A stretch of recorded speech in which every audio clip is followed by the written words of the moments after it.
class at USC. I'm going to stop you right there. I'm going to stop you right there. There is no way on earth Bill Gunter took any upper level class. I'm just saying that. On the Game Network. Here comes the stupidity. You wanted us? Here we are. And on 107.5, the Game app.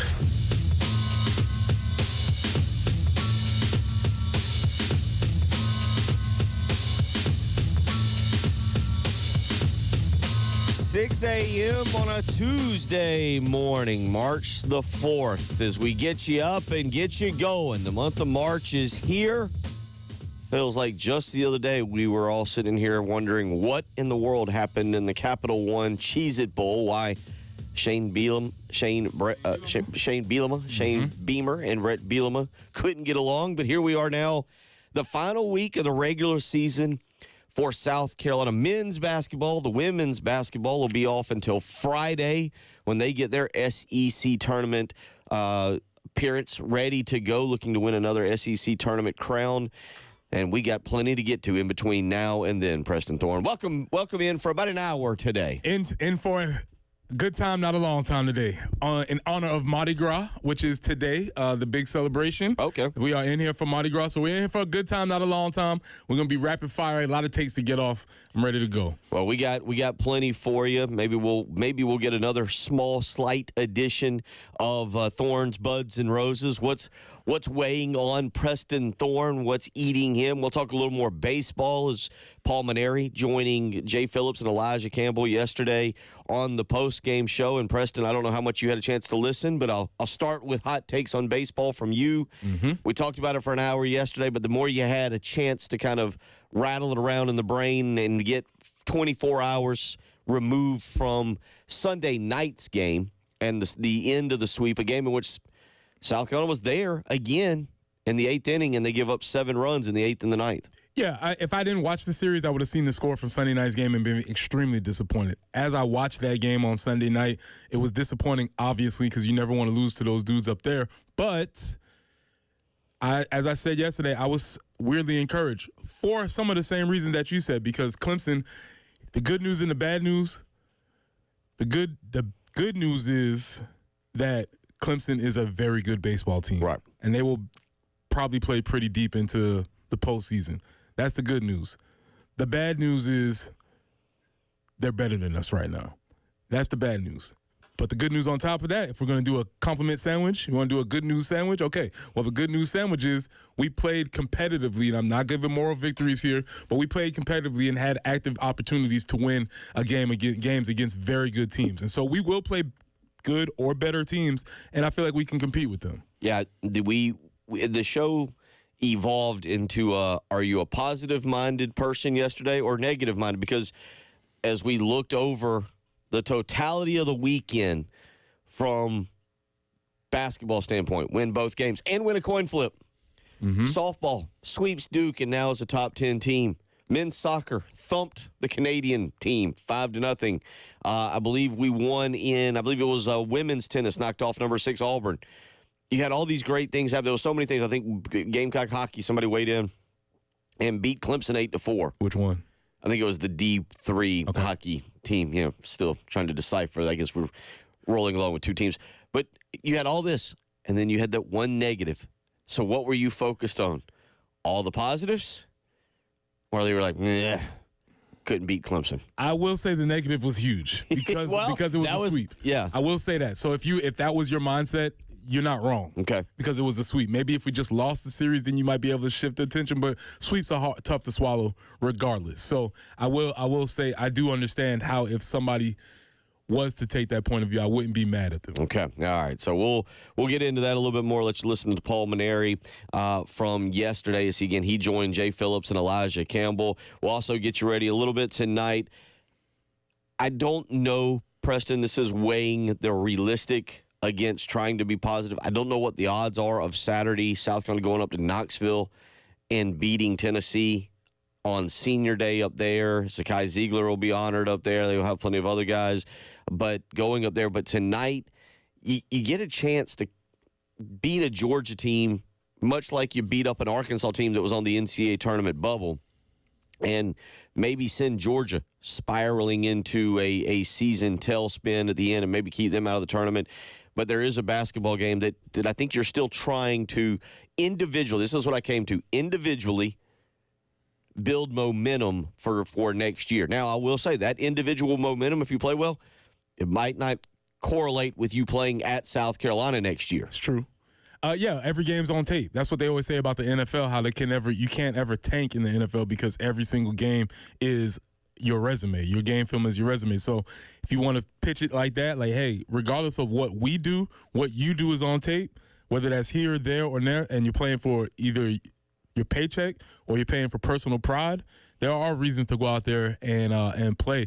And aside from that, the last time they played Georgia, and I don't remember what his name was, but the freshman, he was really good from Georgia. And I remember telling you, like, that dude looked like an NBA guy, whereas our guy against them did not. So there are some motivations that they can whimper up, and I don't think Georgia's necessarily – they're not great. They're a bubble team. They're playing well, but I think they're beatable. Yeah, they actually do come off of a thrashing of Texas out in Austin, but hot seat for Rodney Terry. Mm-hmm. Yeah. They were pleasantly surprised with how he took over and kind of handled everything for Chris Beard, and it was one of those things where I think the team rallied around him and got him that job. And now Texas, mind you, is still in the discussion for the NCAA tournament, but Texas right now knows what league they're in and that they're going to have to step things up and be ready to go. So, but we get Georgia here. That game will be 6 o'clock tonight. You'll be able to hear that right here on 107.5 The Game. It'll get started with a 5:30 pregame tonight as we get you set for that. Again, that'll be right here at 107.5 The Game here in Columbia. We do have some baseball tonight. Look, the season doesn't end. We had a great text yesterday, going back to baseball for a second. Paul Maneri last week told us all, hey, you the fans and you the media can hype up this series. But regardless of what happens, there is a lot of baseball following this series. This series will not define our season.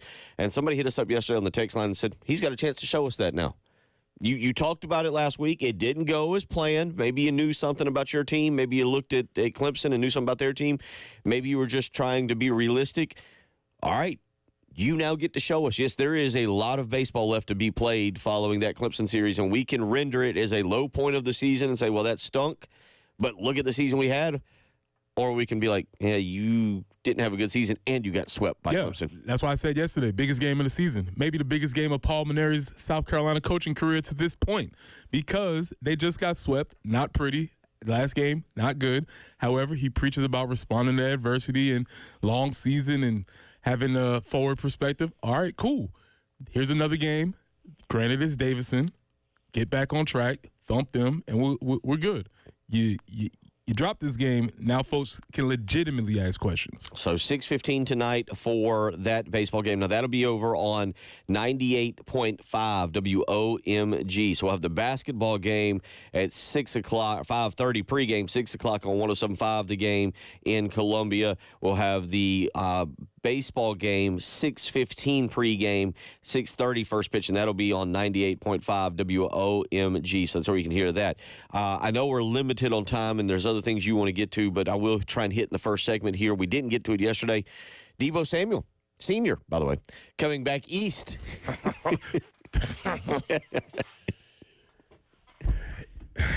Yes. Very interesting aspect of his career, because you see how quick the window can close. Right. 2 years ago, we're talking MVP level player, game changer, Swiss Army knife. He can do anything. You get an injury, you get a down year for a team, and now all of a sudden he's on the trading block.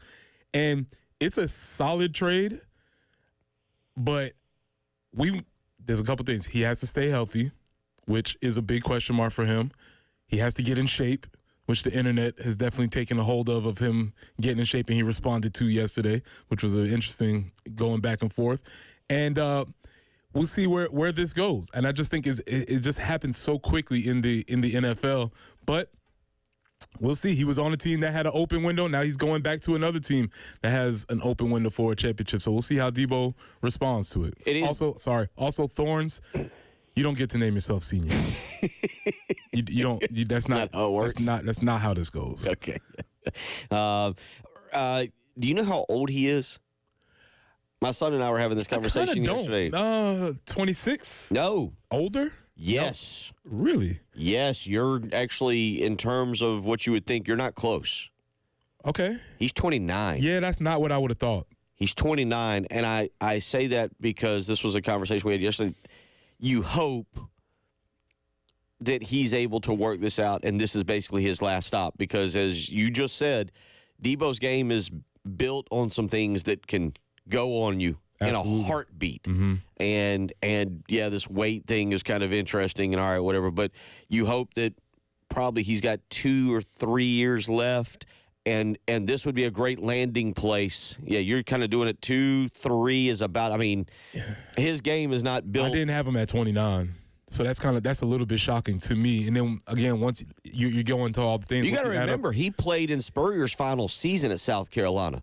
Yeah, I mean the math works out. It just don't see it that way. But I think he might have redshirted in 2014. Actually, I didn't even think about that until just now. You put the age together with his history of injuries, and he's going to have himself a good year in order to get back on the right track. But my point, I guess my point on that is, you hope that he can go there and do as much as possible for Washington and stick around with Jaden Daniels as Daniels develops, and that I don't think it's unrealistic these days, but you don't want to see him become a journeyman. This is the first step. Right. This is the first step. You see, you get traded for what seems like a low amount compared to your name, and you're like, they traded him, and then it sort of happens for you. So this is a pivotal year for Debo. So, 803-404-6100. But, 29 years old. I'm with you. I was like, probably 27. It could be 28, but I lean 27. And I saw 29. He just turned 29 January. But still, again, the way his game is built and the way he wants to play and what makes him a standout player, I go back. The one that was always shocking to me is Todd Gurley went from being basically – I don't think he was the Super Bowl MVP. I think that was Stafford. He was all-pro. Or no, that might have been Aaron Donald. But, yeah, he was up there. And then all of a sudden his career was done. I mean, within a year or two, his career was done. And Debo, the way he plays it, the way he's been utilized, he's kind of like Alshon. I always thought this. Alshon was kind of peak. He was up there, and all of a sudden about 2 years later, it was like, is he still in the league? Is he still playing? Yeah, that's really interesting. As you said, Debo's game is only built on some very specific physical capabilities that you have to be healthy for, you have to be in shape for, which, again, like I said, the internet had fun with yesterday.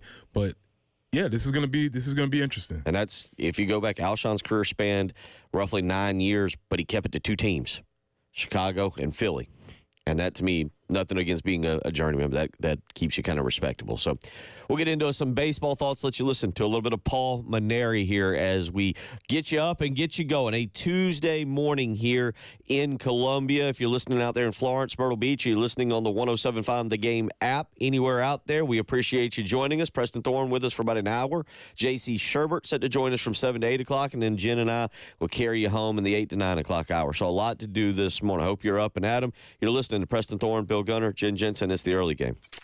107.5 The Game in Columbia. 100.5 The Game in Florence. And 100.3 The Game in Myrtle Beach. The Game Network. Listen to Gamecocks baseball on The Game. And if a Gamecocks batter hits a grand slam, you could win cash. You could win cash. You could win cash. You could win cash in the Palmetto Citizens Federal Credit Union Grand Slam giveaway. Go to 1075thegame.com and register. Brought to you by Palmetto Citizens Federal Credit Union and The Game.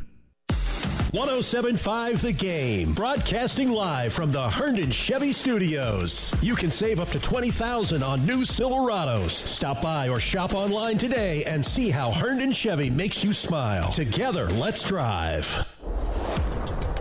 Press here for our friends at Integrated Media. We've been telling you all year that it's time to get yourself ready. We're trying to get yourself ready so that you can watch upcoming big basketball tournament that is coming, which I don't know if we can actually say the name of, but it is here. So get yourself ready. You can get Samsung Terrace TVs that are waterproof. You can get Sonos outdoor speakers for TV and music, or Wi-Fi that works indoors and outdoors.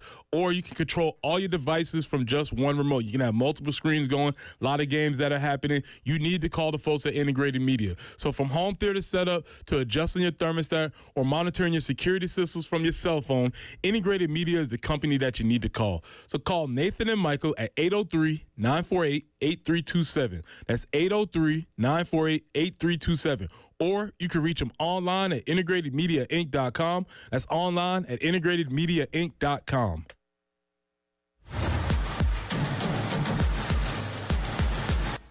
Thinking about investing in a hot tub? Great idea. Hot tubs offer relaxing hydrotherapy for tired muscles and stressed minds. But beware, all spas are not the same. At Jack Oliver's Pool Spa and Patio, we offer hot spring and free flow spas exclusively for the quality, energy efficiency, and affordability. And we have everything to keep your spa and pool sparkling, clean, and crystal clear.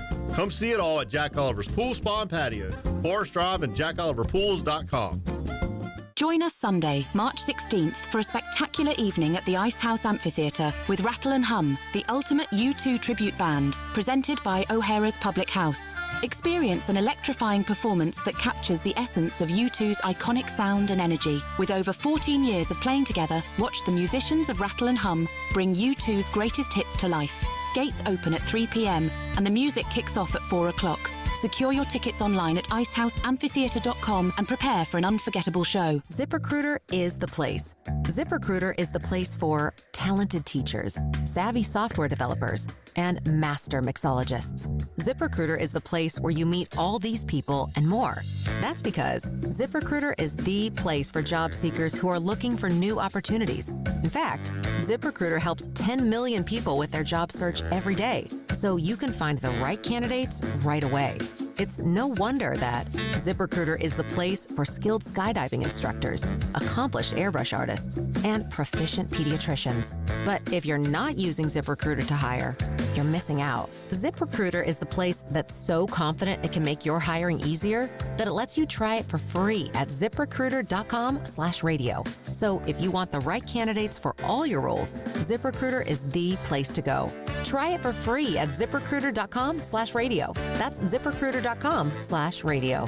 Never miss out on great candidates with ZipRecruiter. Get ready to smile because Herndon Chevrolet, your hometown Chevy dealer, is offering an amazing deal right now. Get up to $20,000 off new Silverados. Yes, you heard that right. Up to $20,000 off. Don't wait. Head over to HerndonChevy.com today and drive home in the truck of your dreams. Chevy, together let's drive. Herndon Chevrolet, Herndon makes you wanna smile. Call 803-510-5447 for complete details. Call Lawyer Lisa. Experience the difference with Lawyer Lisa. Hi, this is Lisa Hostetler-Brown. If you or a loved one are over 65 and haven't completed a long-term care planning consultation, now is the time. Did you know that if you aren't able to afford the high cost of skilled care, your assets can be rapidly depleted to only $2,000 unless you plan 5 years in advance? Visit LawyerLisa.com to see how we can help. 7511 St. Andrews Road, Irmo, South Carolina. And now, WIS-TV traffic sponsored by Wetzel's Automotive on the Game Network.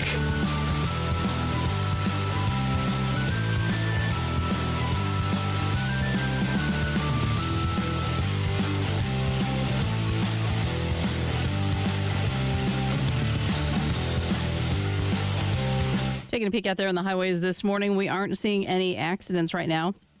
And we're completely okay with that. We're hoping that your Tuesday morning commute is a good one. No incidences or slowdowns.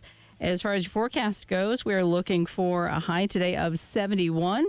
Tomorrow, that's when we see the morning rain and wind. Could be potentially a heavy storm or two. 69 for the high. And Thursday, back to sunshine and 60. But we do have the cooler start to the morning right now. A little bit overcast and 34 on the early game.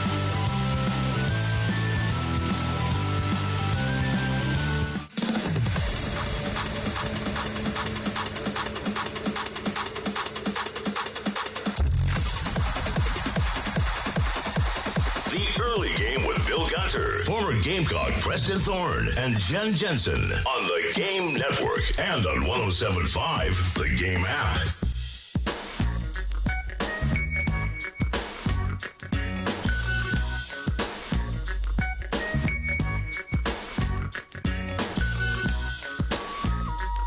.620 on a Tuesday morning for Read Across America Week, where the birthday of the beloved author Dr. Seuss kicked things off on Sunday. And right now, they say it's Read Across America Week, but entire month of March dedicated to reading from the National Education Association, and it aims to encourage reading and educate people about its benefits, especially among children and young adults. So, Preston, you're going to another school today, and I know that maybe some kids out there, more elementary school kids, maybe they're dressing up today or doing all kinds of those little neat things they do. Yeah, man. Yesterday was Jersey Day up there, Oakland Elementary in Spartanburg. Saw several Gamecock 16 jerseys. Okay, several. So that market is being much. It is increasing. I didn't see as many last year. I saw a lot of Gamecock 16 jerseys. Some of the other teams' jerseys obviously were up there. Throughout a mention of a Gamecock quarterback from Boiling Springs, Mr. Philip Petty, and 1 and 2 Dylan Thompson. Yeah, kids were like, "What? Who? He played when?" So yeah. Long time ago now. So, yes. But it was an awesome time up there. So, yeah, it was Jersey Day yesterday. All the schools are usually doing some sort of character week. It might be character parades, dress up like your favorite team, whatever the case. But it's encouragement and celebration of literacy. There you go. So, yep, great for the kids, great for the school districts and everything, and you'll be a part of that later on today. Where are you heading later today? We're going to Lake Carolina Upper, I believe. Lake Carolina Upper. So, we'll be right in Richland, too, up the road. So, that's why we're in studio today. So, we'll be going here shortly. So the experience of that has had you prepared for the years. You know what you're running into, right? Oh, yeah, for sure. Okay. Yes. So now you're more prepared for, like, what you're doing this week. Pulmonary, one thing about this weekend, I wonder if he said all the right things last week but genuinely did not know what he was walking into. I don't know if you can. I don't know if you can until you experience. I remember one time Langston was telling me about, I believe, the first game when he was doing the sideline reporter, and he was just sort of watching Will Muschamp up at Clemson. I think we was getting thrashed. And he was just watching Will Muschamp, and he was like, yeah, I don't think he understands this. He understands football. He understands rivalry in concept, but I don't think he understands this. And that might have been the same experience that Paul Maneri had. With Muschamp, I think he was a through and through SEC guy, and he looked over at Clemson and he was like, "They're not SEC. But it could have been that." Maneri, I think, has never been in a true rivalry like that. Well, let's hear. This is him yesterday on the post-game show talking with Jay and Elijah, and he's talking about the experience of being in this rivalry and kind of what he took away from it. Well, I'll tell you, Elijah, it was everything that everybody told me it was going to be. It's an awesome setup. One game at each school and then one at a neutral site. I'll tell you, the people in Greenville were just amazing. Beautiful ballpark, great hosts, and unbelievable crowd. I think it was an overflow crowd. 3 exciting ball games. I mean, all 3 were hard-fought games. We had a chance to win all of them, and we didn't win any of them. And so, we feel very badly about that, of course. We're just trying to, we talk about it all the time with our team about how our season will be defined by how we do in the close games. And we had 3 close games this weekend. Unfortunately, we just didn't get the job done at the end when we needed to. And I know how much it means to all the people of South Carolina, the University of South Carolina fans, and just feel so awful that we disappointed them and didn't finish the job. Nobody feels worse about it than the coaching staff and the players. All I can do is promise everybody that we're going to keep working hard to improve and make something good out of this season and hopefully get a shot, do a better job, I should say, next year when we have a shot at Clemson. All right, number one, when coaches say that, they say, we feel bad that we let the fans down. We feel bad. Is that a true statement? Or is that just coaches speak? Because I get feeling bad.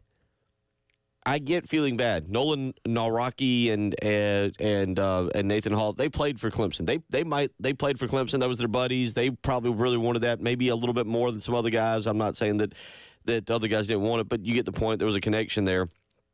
But when you hear a coach say that, well, we feel like we let the fans down, I feel like that's just coach speak. I feel like there's too much going on for players and coaches to be thinking, we really got to win this one for the fans.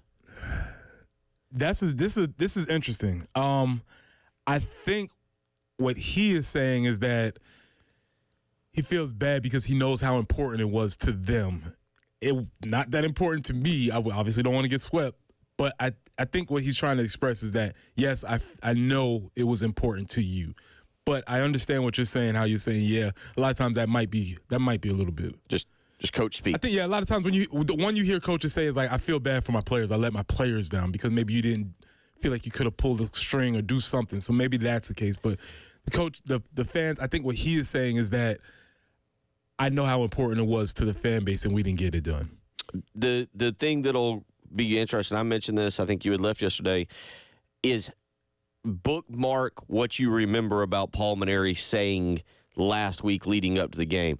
And then next year we'll see if we can compare and contrast what his message is pre-Clemson series weekend. Steve Spurrier stayed pretty steadfast in his hey, it's the Clemson game. But there was a little bit of a change. Now, when he started winning, there you go. The jab started coming out, and he was like, yeah, this one is. Yeah, we need to win this state title. There you go. It got a little bit more important when them things start racking up. So I can understand. So that was his perspective change. He did stay true to it because that was never his ultimate goal. But as the time went along, he kind of understood what it was. But we will continue to see what the messaging is to the fan base, because look, they are, to me, there is no year zero. There is no honeymoon period. And this is a larger picture discussion, Preston, that we can have as you take a look back at Lamont Paris. You look at Paul Mainieri. You look around at other coaches across the country. Is there such a thing as a rebuild for a program anymore now with the transfer portal? Dennis Gates is another example of that. Look at what he did year one. Look at how bad year two was. Look at where he's at year three. And so we might bookmark that and circle back to it when things die back down a little bit, and we especially we go back into that other transfer portal for football after the spring game. But it's just something to think about. Is there that leeway of, yeah, I'll give you year zero. I always go back to Will Muschamp, coming off of everything, the debacle, the end of the Spurrier era. And we all said, man, that Muschamp, he just yanked him. He pulled him through to a 6-7 season. And then we looked at Shane Beamer coming in 2021, and we were like, boy, Muschamp left him. The cupboard was bare. There was nothing there. Old Beamer just dragged him through to a 7-6 season. I think you're cooking right now, Bill. It's interesting what you said. I don't know if you remember when Lamont said this idea of one coach, whether you get to start over or one coach has to start over, and Lamont was sort of leaning on the idea like, yeah, let me start over. I would like to start from scratch. I wonder if more coaches wouldn't express that same sentiment. So, but we'll see how Paul Mainieri kind of addresses. We'll bookmark this, and we'll come back to it in terms of how Paul Mainieri addresses the Clemson series. I feel like baseball is going to kind of disappear from the periphery for about a week now, because let's be honest, you come off the Clemson game, you got swept, people are down a little bit. Davidson tonight, trip to Citadel tomorrow night. Best case scenario is that baseball disappears for a week. Morehead State this weekend, yeah, you just kind of they did 5-0. Okay, good for them. I'll pay attention again. Yes. Oklahoma, by the way, in that latest D1 baseball poll that I referenced yesterday, they're up to 13. So you don't exactly be like, woof, breather in the SEC opener. It'd be the best thing for us to not talk about baseball for about a week. Like, oh, yeah, like you said, they won? Okay, cool. Yeah, we just mention it. We kind of move on, give a few stats. 803-404-6100. Paul Feinbaum back in on canceling spring games. And did Dabo take a shot at Matt Rule? Do we have a budding rivalry with Matt Rule and Clemson? The show that stirs the pot, unlike any other out there. We will stir the pot a little bit more. You're listening to The Early Game. 107.5 The Game in Columbia. 100.5 The Game in Florence. And 100.3 The Game in Myrtle Beach. The Game Network. Listen to Gamecocks baseball on The Game. And if a Gamecocks batter hits a grand slam, you could win cash. You could win cash. You could win cash. You could win cash in the Palmetto Citizens Federal Credit Union Grand Slam giveaway. Go to 1075thegame.com and register. Brought to you by Palmetto Citizens Federal Credit Union and The Game. Preston here for our friends at Absolute Glass, the premier glass company of the Midlands, offering auto, home, and business glass repair. So if your glass is damaged, shattered, cracked, or broken, they can handle the job. Cracked windshield, no problem. They'll come out to your location and replace it for you, usually for free, and they work directly with the insurance company to take away the headache. They will come out to wherever you are, school, home, work, it does not matter. Absolute Glass will come out, take care of the job, and then dispose of it for you. Now, if you're at home and you're looking to increase the value of your home, you can do that with new windows or mirrors, and Absolute Glass will take care of that for you too. Windows, mirrors, shower enclosures. We say it all the time. If you can see through it, Ray and Marianne at Absolute Glass can do it. So check them out online at AbsoluteGlassInc.com. That's online at AbsoluteGlassInc.com. Sponsored by Robert Half. Robert Half research indicates 9 out of 10 hiring managers are having difficulty hiring. Robert Half is here to help. Their recruiting professionals use proprietary AI to connect businesses with highly skilled talent. At Robert Half, they know talent. Visit roberthalf.com today. This report is sponsored by Carolina Conditions Home Services. Carolina Conditions Home Services specializes in generators, drains, and electric car chargers, making them your one-stop shop for all your comfort needs. Visit their website at carolinaconditions.com or call 803-233-7172 for expert service you can count on. They're here. You can see them. Weeds. Hi, this is Paul Romenstein, proud owner of Midlands Landscape and Lawns. It's not too late to get the beautiful lawn that you want. Sign up for our Midlands Green Treatment Program today and let our experts help you with fertilization, weed control, and everything it takes to get you a green, lush lawn. Are you ready? Give us a try at hateweeds.com. hateweeds.com. Calling all business owners and property managers. Is it finally time to get that parking lot or driveway repaved? Call Black Seal today. Black Seal is a locally owned commercial asphalt construction and maintenance company, servicing local churches, schools, shopping centers, warehouses, restaurants, you name it. If it needs asphalt paving or asphalt repair, Black Seal has you covered. If you're looking to pave your parking lot or driveway, Black Seal paves the way. Black Seal also provides maintenance options to maintain your asphalt and improve your curb appeal. Get your free estimate and visit blacksealsc.com to learn more. Texting privacy policy and terms and conditions posted at textplan.us. Texting enrolls for recurring automated text marketing messages. Message and data rates may apply. Reply stop to opt out. Honey! What's wrong? I thought you already left for work. The garage door is broken. It won't open and I can't get my car out. I can't miss this meeting today. Everyone is coming in for it. Relax. I'm texting OGD right now. What is OGD? OGD, Overhead Garage Door. They're the garage door experts in Columbia. Take my car in the driveway and OGD will handle the garage. They have same-day service and they'll get the garage door fixed today. Fast and easy. Wait, with just one text you can get our garage door fixed same day by OGD? Yes. OGD will get it done no problem. Now, you need to get to work and let OGD worry about the garage door. Garage door broken, stuck, slow, or squeaky? Text OGD, the only name you need for your garage door. Text TIGHT to 200-300 right now. Text right now and get an exclusive link to special limited time savings. Don't wait. Text the word TIGHT to 200-300 now. Text TIGHT to 200-300. I had the worst dream last night. You were in a car crash and the kids and I were on our own. We had to move out of the house because I couldn't afford it anymore. That's awful, hon. My brother was saying he got life insurance from Ethos. With Ethos, it only took 10 minutes, and he got $2 million in coverage for around $2 a day. It's all online. No medical exam. He just answered a few health questions right from his house. Ethos, here we come. Visit getethos.com. That's getethos.com. Sample rate is a 10-year term life policy for 35-year-old healthy, non-smoking male. Build monthly. Powered by Integrated Media. The Game TV, sponsored by Shepherd's Glass. For auto, home, and commercial glass. ShepherdsGlass.com. In Chapin and West Columbia. The Game TV, sponsored by Shepherd's Glass. And now, WIS TV traffic, sponsored by Wetzel's Automotive. On the Game Network.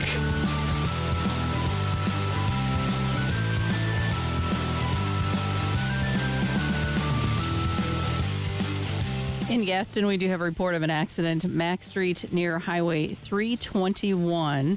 That's the only accident that we're seeing at this point this morning, and hope that is the only accident we're seeing this morning. And we are looking for a nice day, looking for a high of about 71. And tomorrow is when we might see a storm rolling through in the morning, some rain, and could be some potentially heavy winds. 69 will be our high. That will wash out, or that will get out of here.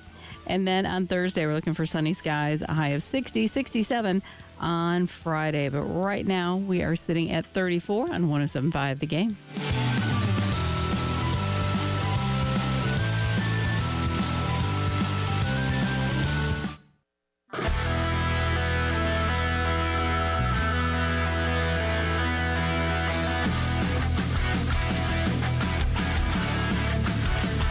You're talking about, sponsored by Love Chevrolet on the Game Network and the 107.5 The Game app.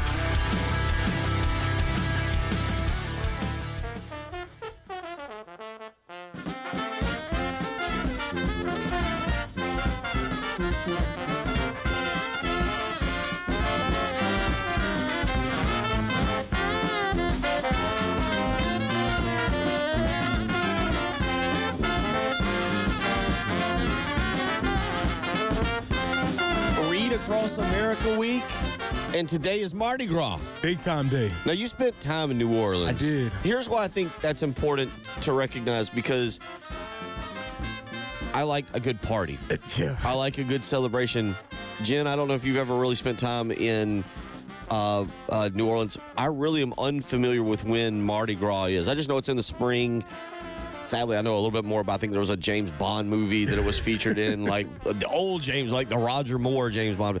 But I don't really know about Mardi Gras because I didn't spend time there. But I feel like if you spent time there, it becomes implanted in your heart. It is, and that's a great way to say it. It becomes part of you, even though you didn't grow up there or whatever. But when you get around to see it and, more importantly, feel the festivities around it, it does become something that you will always be a part of. And the thing about Mardi Gras is it is a whole cultural affair for the whole region, Mobile, Alabama, New Orleans, all the Gulf Coast region. And yes, there is a fair amount of debauchery that happens. And the way I was thinking about, the way I would think about especially Mardi Gras Celebration Day, because it's really actual carnival season, which starts in January, and they have celebrations leading up to today is the big thing. But the way I would think about it is tailgating, right? You have the frat lot where there's a lot of things happening, and then there's other spots where you can tailgate, and there's more family-friendly places and things like that. So for the Mardi Gras celebration, there are places where there are lots of action where maybe you don't want to take the kids, and maybe when you're probably from the ages of, 18 to 25, that might be your spot. But then you age out of those areas, and then you go to the more family-friendly parades and the more family-friendly areas and things like that. So there's something for everybody, but the children in that area are out of school today. It's just a huge celebration of the culture, and obviously it is a lead-in to the Lenten season in Catholicism. So it's a big cultural celebration. And I know locally, this past weekend they did the Mardi Gras Columbia celebration that a couple people I saw post on social media. Looked pretty good. So I think I saw a parade. But Dave, to your point, I think because, Jen, I don't know if are you very familiar with the whole Mardi Gras scene? And not really. I have friends who live in Baton Rouge, and they talk about Mardi Gras being a big thing, and a couple people were sending out like the king cakes or whatever, and but no, I haven't really experienced much of it. Yeah, and like I said, it's interesting. It is there's different Mardi Gras experiences. Like that's why I think I said equated to tailgating, because you can go to one specific area for tailgate, and you might be like, ooh, it's a lot going on over here. And then you can go to other areas where, there's people hanging out and it's more family friendly, and there's different places for you to go. So yeah, it's a huge cultural celebration. It's a fun, awesome time. And Fat Tuesday is today. So is that just gluttonous eating? Today is the day where you get it all out of your system, and that's kind of the in preparation for Lent. In preparation for Lent, you get it all out of your system. And what's wild is that tonight at 12 a.m. it's done. The horses come down the street. Streets are completely cleared. It's over. And then tomorrow, because it's a huge Catholic spot, you'll see the people with the Ashes for Ash Wednesday. Mm-hmm. It's really wild because it's literally we're done. It's over. Interesting. And you're supposed to move it forward. So you're saying the no fun police rolling about 10 o'clock? At 12 o'clock it's done. Well, that would explain. So leading the no fun police would, of course, be Dabo Sweeney, who we all well know as a no fun kind of guy. Absolutely no fun at all. Would frown upon any kind of debauchery and partying and good times, and just put a stop to it. He's the person who just comes in and puts a stop to it. And again, we're going to do this a little tongue-in-cheek. But Dabo spoke about canceling spring games, but it's not going to stop the tampering. And we're going to stir the pot a little bit and say this was a direct shot at Matt Rule. It wasn't. But this is Dabo Sweeney on canceling spring games. We're going to have a spring game, and I hope we can have some type of fan day with it as well. I hope. I don't know. We'll see. But, you know, listen, whether you have a spring game or not, it's going to be tampering. You know, ain't nobody going to go look at the spring game and go, oh, yeah, boy, they got PFF. That's called PFF. They got everything on everybody already. So, you know, there's canceling the spring game ain't going to stop tampering. We're going to need a lot more help than that to stop tampering. And hopefully at some point that'll happen. But you heard him right there, Clemson fans. I hope we have a fan fest. I hope. I don't. He didn't say this. He didn't really promote a fan fest. That coach of no fun. It amazes me how these coaches who are the masters of the domains, the kings of the city, is like, well, I don't know. Hopefully, maybe we could do it if somebody would let us. We're just poor little Clemson up here. Dabo, if you say I want a fan fest, it's going to happen. Right. Graham Neff, the AD, will say, yes, sir. Is that what you want? Okay, we will do that. The football coaches continuously act like they have no power, even though they wield the biggest stick on campus. That is a thorn. Okay. Yeah, no fun. Now, there is a true serious side to this. 24/7 Sports over the weekend put out an article.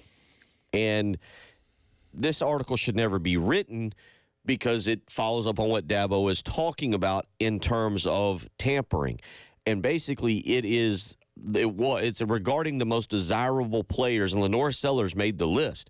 And I believe it's Brad Crawford that wrote the article, but it discusses players such as Lenore Sellers who returned to their team despite offers from other teams. J.C. Sherbert will join us in a little while. J.C. got into the actual thread and said that one of the teams that basically reached out to Lenore Sellers, mind you, Lenore Sellers was not a free agent. He was not on the open market. But it was Auburn who essentially reached out to Lenore Sellers and was like, "Hey, you should jump in the transfer portal." It's actually labeled as the top college football players who skipped the transfer portal. And the very first picture is of Lenore Sellers, and it's the 8 players who had attention from others but stayed put this offseason. You don't have to have – Dabo's right. Matt Rule's wrong on this. Of course, we all agree that Matt Rule just kind of made this up to avoid having to play a spring game. Yes. But Dabo's exactly right. You're talking about players who haven't played a spring game, but there was tampering taking place in December in the transfer window. I hate to be literal, pedantic, or whatever, however you want to describe it, but you cannot have tampering with people who are not employees. It does not exist. Okay. As long as we currently have this set up, everybody is freely available to make moves based upon the current configurations of the NCAA. So we keep throwing around this word tampering, but it's not tampering because they are not your employees. If we were to move to an employee model, then we can have more conversation about tampering. Until we do, this is sort of a non-starter. It's annoying, but this is the free market. The one that we all rightfully take part in, the one that we all enjoy. One of your rights as an American is to maximize your ability to earn. And so until you are an employee, which the later part of that clip where he says we're asking for help, that's what Shane Beamer is going to testify for today. They're asking for help for the federal legislation to make a special status for the NCAA. If that happens, there may be a case. Or if we move to an employee model, that might be a case. But until then, we can't just keep throwing around tampering because they're not yours. 803-404-6100. Yes, it's annoying. We come back. Thorn. More thorns, but dad jokes when we come back. It's the early game. Yes. 107.5 The Game in Columbia. 100.5 The Game in Florence. And 100.3 The Game in Myrtle Beach. The Game Network.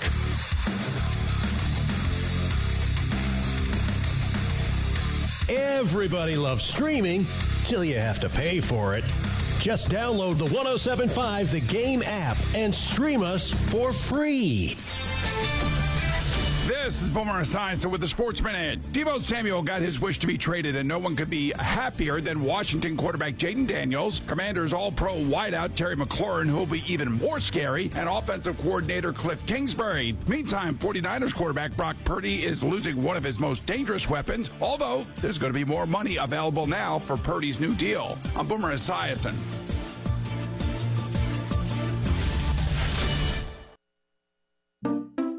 We just want to have enough money for retirement. And travel to visit our grandchildren. I understand. That's why at Fisher Investments, we start by getting to know each other, so I can learn about your family, lifestyle, goals, and needs, allowing us to tailor your portfolio. What about commission-based products? We don't sell those. We're a fiduciary, obligated to act in your best interest. So how do your management fees work? We have a simple management fee based on the value of your portfolio, so we do better when you do better. We appreciate that kind of transparency. We also check in with you regularly to keep you up to date on the markets and your portfolio. What other services do you offer? As a client, you have access to resources on investing, financial planning, estate planning, Social Security, Medicare, and more. Wow, it sounds like Fisher Investments has everything we need. At Fisher Investments, we're clearly different. Learn more at FisherInvestments.com. Investing in securities involves the risk of loss. Injured in a car wreck? Need your check? It's easy. Dial 1-800-ALL-7s now. The Anastapula Law Firm has been recovering millions for their clients for over 30 years. Whether it's a slip and fall, car accident, or any other issues that have resulted from an accident, Anastapula Law Firm can help. Their South Carolina personal injury attorneys have experience fighting for the rights of their clients. Remember, don't scream. Call Akeem. Dial 800-ALL-7s now. Herb Glass is responsible for this ad, and cases are handled at 32 Ann Street, Charleston, South Carolina, 29403. Paid endorsement, not actually client. Results may vary. Fun, fun, fun with friends and family. Saturday, March 29th, it's the historic 90th running of the Carolina Cup Races, presented by MUSC Health. Make tailgating plans now. Spring begins at the Carolina Cup. Unique fashion, shopping, entertainment, and incredible steeplechase racing all day long. There's nothing like the Carolina Cup Races, presented by MUSC Health. Get your tickets now at carolinacup.org. It's Saturday, March 29th, rain or shine in Camden. Sometimes I struggle to get to sleep. My body stopped for the day, but my mind is still running. So I take ZQuil. ZQuil, the world's #1 sleep aid brand, has a range of non-habit-forming products to fit you and your family's needs. Invest in a great night's sleep for the best you tomorrow. I'm awake and ready to take on anything. Better days start with ZQuil nights. Explore our products at ZQuil.com. Use as directed. Keep out of reach of children. This is the story of the one. He's responsible for keeping a leading healthcare facility clean and safe. And he trusts Grainger's high-quality HVAC cleaning and safety products, combined with their world-class supply chain, to consistently deliver, ensuring he's covered inside and out, so he can focus on keeping his facility clean to help protect the health of everyone inside. Call 1-800-GRAINGER, click Grainger.com, or just stop by. Grainger, for the ones who get it done.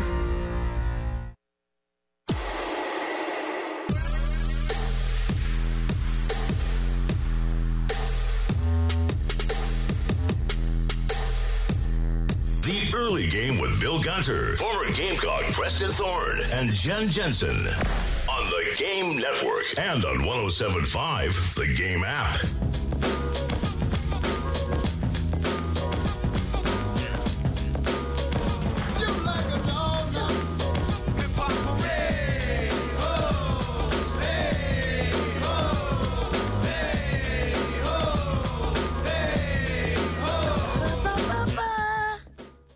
Loving it. I'm loving it. I'm loving it. I'm loving it. Mickey D's, the Mickey D's. You can walk like Ronald McDonald. You walk like Ronald McDonald. Ronald, yo, walk like Ronald That's right, Bill. Ronald, now walk like Ronald McDonald, now walk like Dad joke Dawn strikes again. Oh, good. This is our favorite iteration of Coach Staley, right? Yep. When she's in her dad joke bag, she's making several jokes about this. If you're not familiar, this is Walk Like Ronald. Classic New Orleans hit. He was down in New Orleans. You might hear this one. But apparently the coaches are having a lot of issues with Dawn having multiple players who are Ronald McDonald All-Americans on the team. Mm-hmm. This came up earlier this year. Mm-hmm. And just after the Kentucky game, Kenny Atkinson, I believe is his name. I think so. He also had a similar thing, and I believe it's cut number 7 here. We got them together. We're going to hear Coach Atkinson and Kim Mulkey, and then we'll hear Dad Joke Dawn's response. Ba-da-ba-ba-ba. I'm loving it. That was her response to them saying that she has too many McDonald's All-Americans. Where do you list that on her ranking for Dad Joke Dawn? Misses a little bit. Her other ones are good. Her other ones, the top one will still continue to be last year after the LSU game. Where was it? She thanked the LSU crowd for calling her boo. That they were saying boo. Yeah. That was, and because also the key is to have a good dad joke, post joke laugh. Yeah, there is a visual to this one. Okay. There's a visual, and the visual might help it out a little bit. But yes, that was her response to this. That there is an element that you got to have the good post while everybody's kind of looking at you, to have the good post dad joke laugh. To being very proud of yourself. Kind of like I'll give you an example. Every morning, you two see me. I get on my phone. I'm texting my kids. I send them sometimes. I send them a motivational quote. Sometimes I send them a Bible verse. Sometimes I send them. So I just send them a joke because I know they're getting up and they're about to go to school. And so we'll see what kind of response I get because I was giggling and Jen's telling a very serious story and I'm over here kind of giggling at my dad joke. But as I told them, and kids, I will do this as kids are in the car right now. Your Uncle Bill, your radio Bill says, I know they're delicious, but do not eat Rice Krispie treats. Bad for you. Rice Krispie treats are bad for you. I ate them as a kid. I can attest to this now. When I stand up, my body goes snap, crackle, and pop.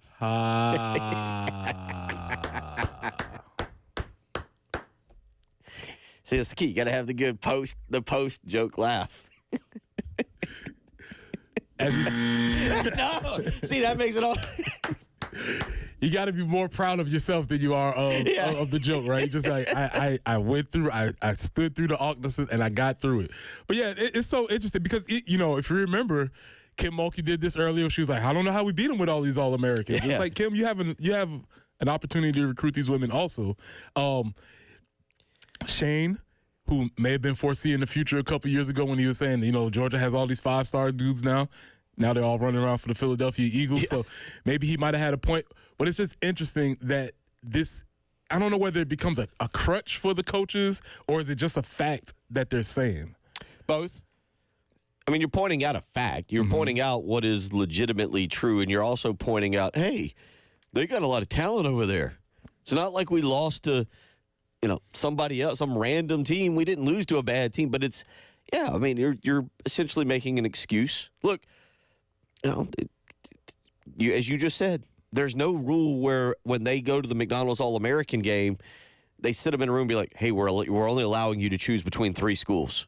You women or you boys, you're all here. You are only limited to these 3 schools. You can't go to Kentucky. You can't go to LSU. You can't go to Texas. You can't go to UCLA. Really, it's just South Carolina and Connecticut. That's the only 2 you're allowed to choose from. You are allowed the opportunity to go and recruit those girls and convince them why your program is the right one to go to. Yeah, you're allowed to, just like everybody else. And there's teams that are not complaining. Texas hasn't complained. UConn hasn't complained. Who's the other one we lost to this year? UConn, UCLA, and Texas. UCLA hasn't complained. So they went out and they got McDonald's All-Americans and they competed, and that's the thing. So I don't like coaches using the other team as a crutch, because when you win, you're not going to say, oh, we won because you play the game as it is and you play with your teams.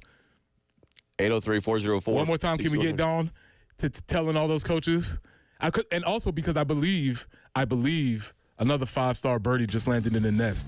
I'm working on the name because it is not a common name, right? But we did land another star. So Dawn, can we get it one more time? Ba-da-ba-ba-ba. I'm loving it.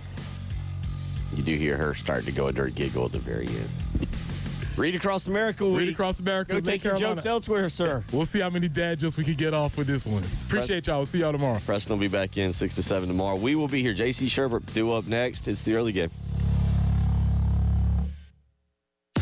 107.5 The Game, broadcasting live from the Herndon Chevy Studios. You can save up to $20,000 on new Silverados. Stop by or shop online today and see how Herndon Chevy makes you smile. Together, let's drive. Columbia, if you're looking for the best gear to tackle you along, you need to call Cato's Power Equipment. Cato's Power Equipment has been family-owned and serving the Midlands since 1983, helping everyone from weekend warriors to professional landscapers. Yes, 1983, that's over 40 years, way over 40 years. Third-generation owner Ben Cato provides top-notch service, great deals, and the mom-and-pop values that you love. And Ben is determined to raise the standard of sales, service, and retails. Cato's is proud to offer a wide selection of new and pre-owned mowers, tractors, and more. So if you're ready to invest in something new, the friendly team is there to make the process easy. They can help you choose the right equipment, find financing options, and keep your gear running with experts on service and parts. So swing by Cato's Power Equipment today or call them at 803-254-3711. That's 803-254-3711. Sponsored by Metz Plumbing. 844-732-DRIP. If you got a problem, it just won't quit. And you need a plumber, Metz Plumbing, MetzPlumbing.com.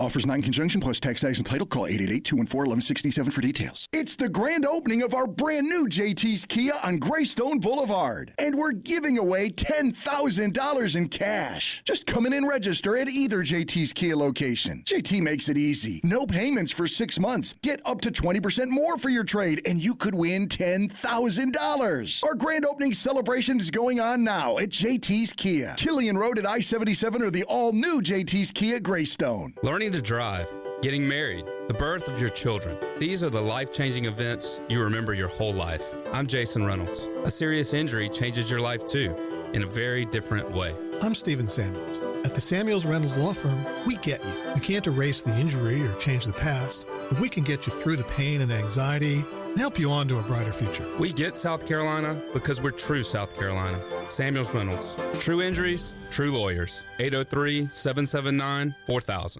If you've ever been to a Palmetto Citizens Federal Credit Union, you know there's something different about the people who work there. They're the type of people who mail a wallet they found on the street back to the owner, who always share their fries, who say bless you when you sneeze, even if it's like 5 sneezes in a row, who get just as excited when something good happens to you as if it happened to them. You know what?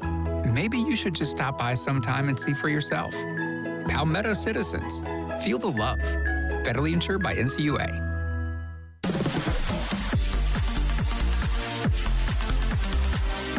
Hate paying for streaming?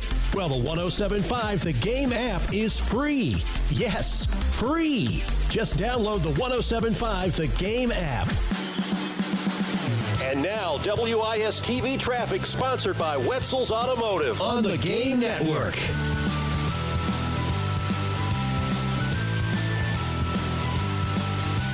Just the one accident right now in Gaston Mack Street near Main Street. And aside from that, we're looking pretty good out there this morning. And the forecast, it also is looking pretty good. Peaks of sun, 72 today, 73 tomorrow with those morning storms rolling in. Then cloudy on Thursday, looking for a high of 60. Then 67 on Friday, kind of goes up and down for the weekend. But right now, we're at 37 on 107.5 The Game.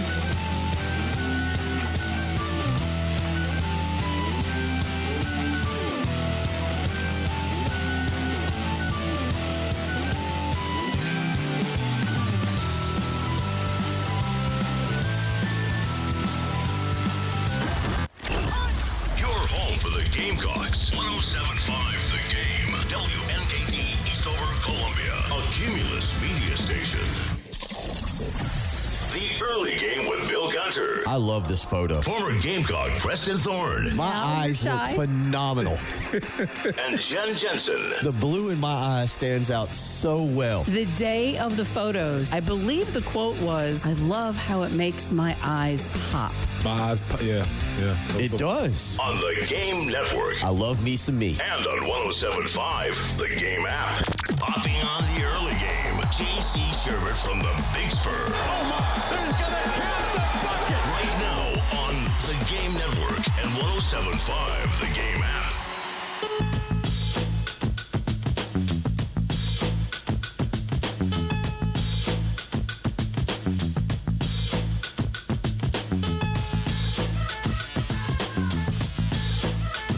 Back to being serious. The dad jokes, they got us through a nice segment there, but we'll get back into a whole bunch of baseball, but maybe go a little bit more of this hour with some football recruiting. Dead period coming to an end. Players can start to visit not far away from the start of spring practice.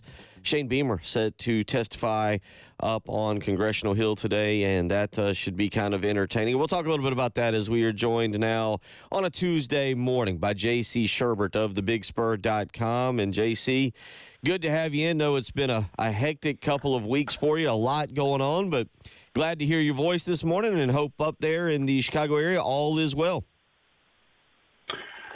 Yeah, man, it is. Sorry for the last couple of weeks. There's some surprisingly bad news that just eliminated my Tuesday mornings. But hated to miss, but glad to be back. And, certainly glad that recruiting's going to pick back up. And March Madness is right around the corner. Baseball season started. So this ends up getting a little busier as far as the different sports at Carolina that we all cover and things like that. So excited to be back in the saddle. I know you've got your podcast, your Pod Drop Coffee with JC each and every morning, and then you've got your Inside the Gamecock show as well. So I'll steal some of the limelight from that. But give us, as you mentioned, we're not going to spend a ton of time on baseball, but still give us some of your takes on what you saw from the baseball team this past weekend. Kind of your overriding thoughts, if you will, on Paul Maneri's first series against Clemson. Well, I mean, look, nobody around here wants to watch bad offensive baseball. I mean, that's, I think that's probably the reason for a lot of the frustration. I mean, I'll be honest, I wasn't, in one-run games, when I watch baseball, I rarely am just like, man, this is over.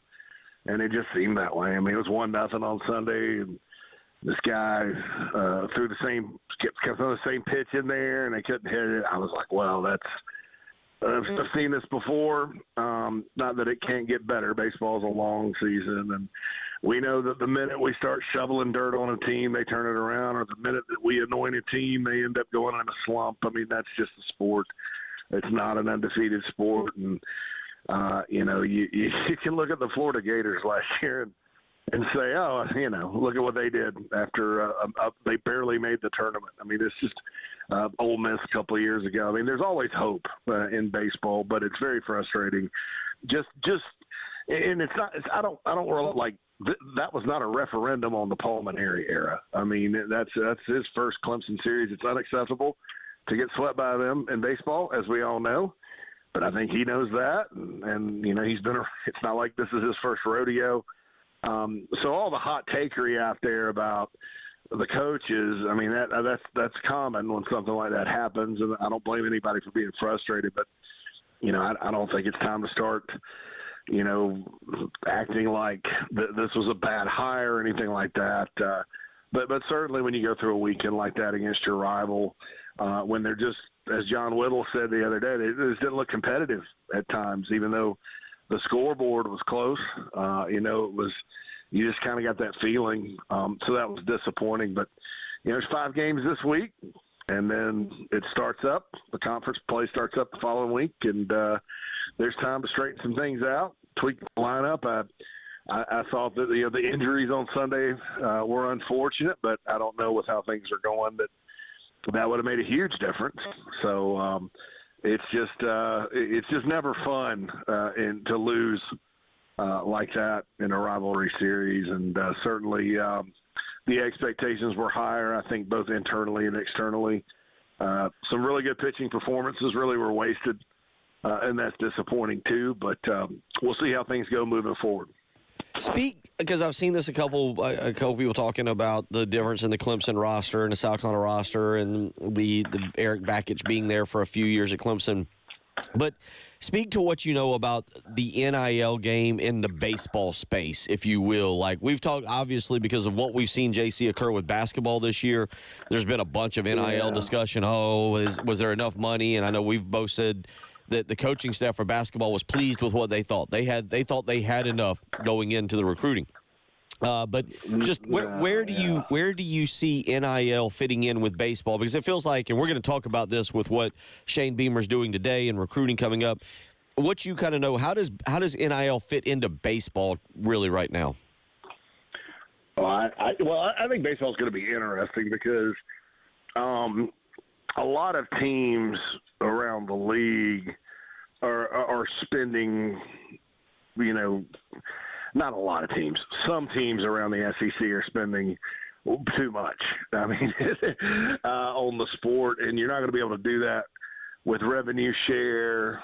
In theory, I think basketball and baseball, it's going to be interesting to see how those resources continue to be at the level they are, with football taking up so much because it's based, according to House settlement now, on on revenue.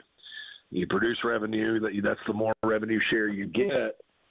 So, but baseball's also going to like 25 scholarships funded, up from 11.7, maybe more in certain places, maybe less in certain places. It's never been a full scholarship sport. It will be now. So the funding is going to be there because people don't realize this. Even today, a lot of these kids, like last year's team, a lot of those kids were walk-ons and having to pay out of their pocket to go to school and using what little NIL money they had to supplement that. So that's been going on for years. People don't realize that because in baseball we don't put walk-on like by their name on the roster, and you don't really know who's getting what money-wise. As far as the NIL dollars this year, I don't think that's a factor at all because I know what last year's team got because we had Carolina Rise and we basically did the baseball team, the whole baseball team. And I know that's exponentially higher this year, which is good because the players deserved more, frankly, for the reasons I just outlined. I'm not concerned about that part of it at all. I think that what probably caused them not to get players, and John Whittle will back me up on this, and so will Jamie Bradford, and they know a hell of a lot more about baseball than I do, is the coaching change. I mean, not that there shouldn't have been a coaching change, because there most certainly should have been, but anytime you have a transition, it doesn't matter what kind of dollars you've got, you're kind of scrambling because there's uncertainty for a while, that kind of thing. And Whittle rattled off about 3 or 4 guys that, chose to go elsewhere. And that's recruiting. And believe it or not, folks, it still happens. You're not necessarily, it's not all about a bidding war. So if there's any kind of negative thing that happened with the roster, and I think there's enough there to compete certainly at a higher level than they did last week, then that was it. I think people are taking basketball and applying it to 1 3-game series in baseball, and it's just not, it's just not the same thing. I mean, I think hats off to Eric Bakich for putting together the roster he did, but like people said, he's been there for a while, and he's got a great track record, just like Paul Maneri, and it didn't always start. It didn't start off like that with him either. So we'll see what happens. But I think that's an urban legend right now. Is the NIL money for baseball? But trust me, I mean it's a fair question. But I just factually, that's not. If you're looking to pick apart why the roster may not be as good as it will be, it's a coaching transition, and that's been going on since the beginning of time. Well, I think I think right now, anytime something goes wrong and this is not just related to South Carolina. The first thing is, we didn't have the NIL money. Well, we got outbid. Well, we don't have the bag that everybody else has. And I don't, I think that there needs to be more clarity on, was it a mistake by the coach with the roster? Was it something as simple as you just brought up as it pertains to a coaching change and maybe not being able to land some of the players or transfers that you wanted to land? Is there something else there? I think we're trying to sort that out to an extent with what transpired over the last 2 years with basketball. When you have one of the best seasons you've ever had, you get to the NCAA tournament, and then you follow that up with a season that's unfortunately going to be a massive, massive, massive step backwards. They're not going to have a winning record this year, or at least it's very, very, very unlikely given the number of games they'd have to win. But I think that's what we're all trying to figure out. You look at it from a basketball standpoint. Well, was this Lamont Paris's fault that he didn't get the guys he wanted? Was it the administration or whomever's fault that he didn't have the money to get the guys he wanted? Where's the combination? And JC, you know this as well as I do, because you and I we haven't covered baseball like John and Jamie, but we know the program, we know the fan base that is associated with them. If this team, and they're going to play in a very, very difficult league, if they start to struggle, that's probably going to be the first thing a lot of people point at, I would assume. Yeah, and they would be misguided with that. I know that side of the baseball situation just because I was in the middle of it. So I don't think that it's that. I don't know what future budgets are going to look like, just to be honest, because things are changing, and that's what people don't realize. And look, man, the administration, I think they've done all they can, and that's the previous administration and this one. I mean, in football, Carolina would have been up the creek without a paddle had the university and the state government and stakeholders not made some moves necessary to, put the pieces in place for that. I don't think people understand that. It wasn't, if people love to blame.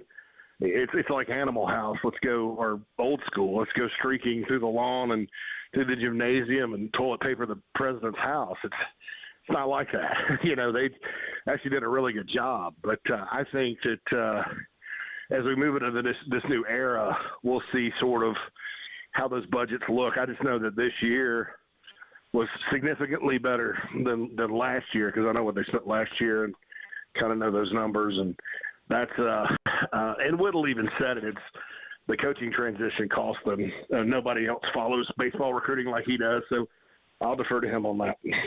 Yeah, that's the best place to go, and you can always go and check out John's stuff on thebigspur.com, along with a lot of good stuff with JC. He's got a big kind of post up on Shane Beamer speaking to Congress today. We'll talk about that. We'll get a little bit more into the NIL. And there's a particular article that Brad Crawford put up that I'm interested to get JC's thoughts on as it pertains to players that stayed at their school, players that skipped the 2025 transfer portal window. We'll get JC's take on that this morning as we roll along. Glad to have him back. Preston Thorne off to Read Across America week, so he's out the rest of the show. Jen and I will hold it down. You're listening to the early game. 107.5 The Game in Columbia. 100.5 The Game in Florence. And 100.3 The Game in Myrtle Beach. The Game Network. Listen to Gamecocks baseball on The Game. And if a Gamecocks batter hits a grand slam, you could win cash. You could win cash. You could win cash. You could win cash in the Palmetto Citizens Federal Credit Union Grand Slam giveaway. Go to 1075thegame.com and register. Brought to you by Palmetto Citizens Federal Credit Union and The Game. 107.5 The Game, broadcasting live from the Herndon Chevy Studios. You can save up to $20,000 on new Silverados. Stop by or shop online today and see how Herndon Chevy makes you smile. Together, let's drive.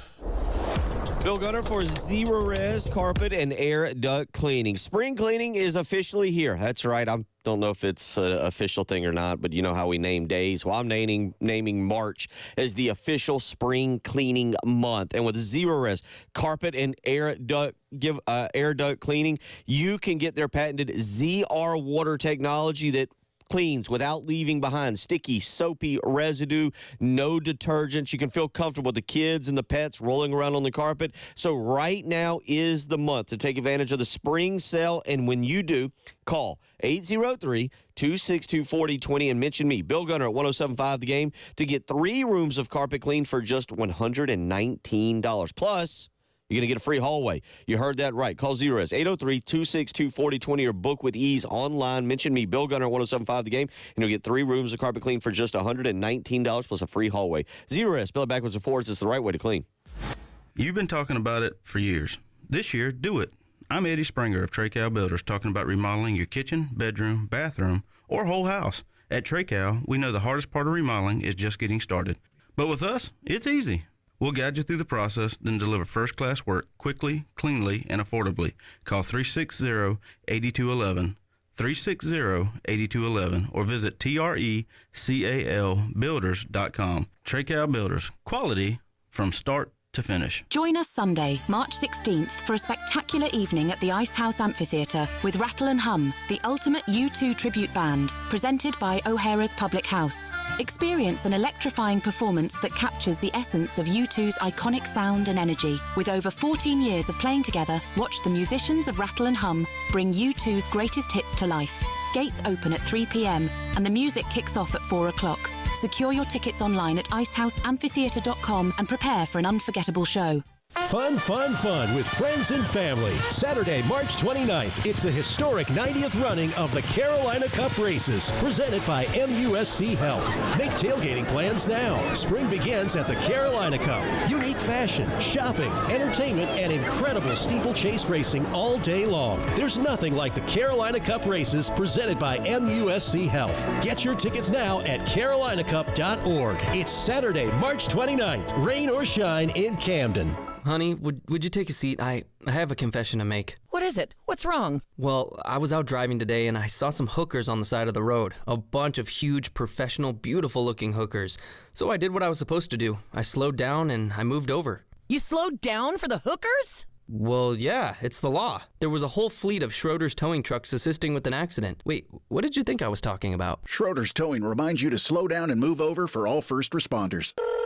Schroeder's Towing, the best and fastest hookers in town. Massive insurance companies may want to keep you from getting what you deserve after a car wreck. Don't let them. I'm Michael Jeffcoat, and my team is right here in South Carolina to fight for you. For over 26 years, we've helped your neighbors recover millions. We know the law, the system, and what it takes to win around here. And remember, no recovery, no fee. That's my promise to you. Call 803-200-2000 for a free consultation. The Jeffcoat Firm. You deserve better, so call us. Responsible attorney Michael Jeffcoat, 1333 Main Street, Columbia. Firehouse Subs has partnered with Hot Ones to introduce 2 new limited-time subs. The Zesty Garlic Hook and Ladder features Hot Ones garlic Fresno hot sauce, crispy garlic chips, and marinated onions for a milder heat. The Spicy Dill Hook and Ladder takes it up a notch with the Last Dab Pickle, a dill pickle marinated in Reaper hot sauce. Both subs are served on the classic hook and ladder you know and love with piled high smoked turkey, honey ham, melted pepper jack cheese, lettuce, and tomatoes. Order both subs today at a Firehouse Subs near you.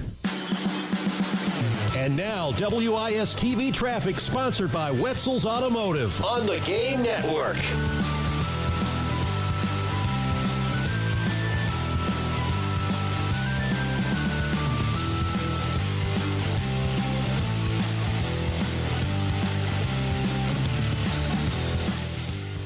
So looking at the list of incidences out there, we only have one, Mack Street near Main Street in Gaston.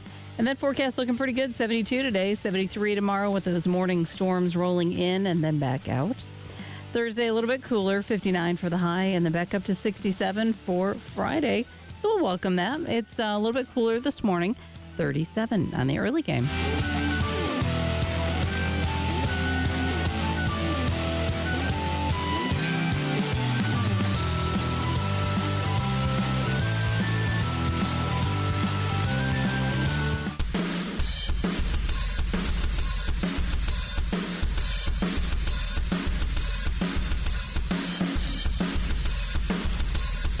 The Early Game with Bill Gunter, former Gamecock Preston Thorne, and Jen Jensen. On the Game Network and on 107.5, the Game app.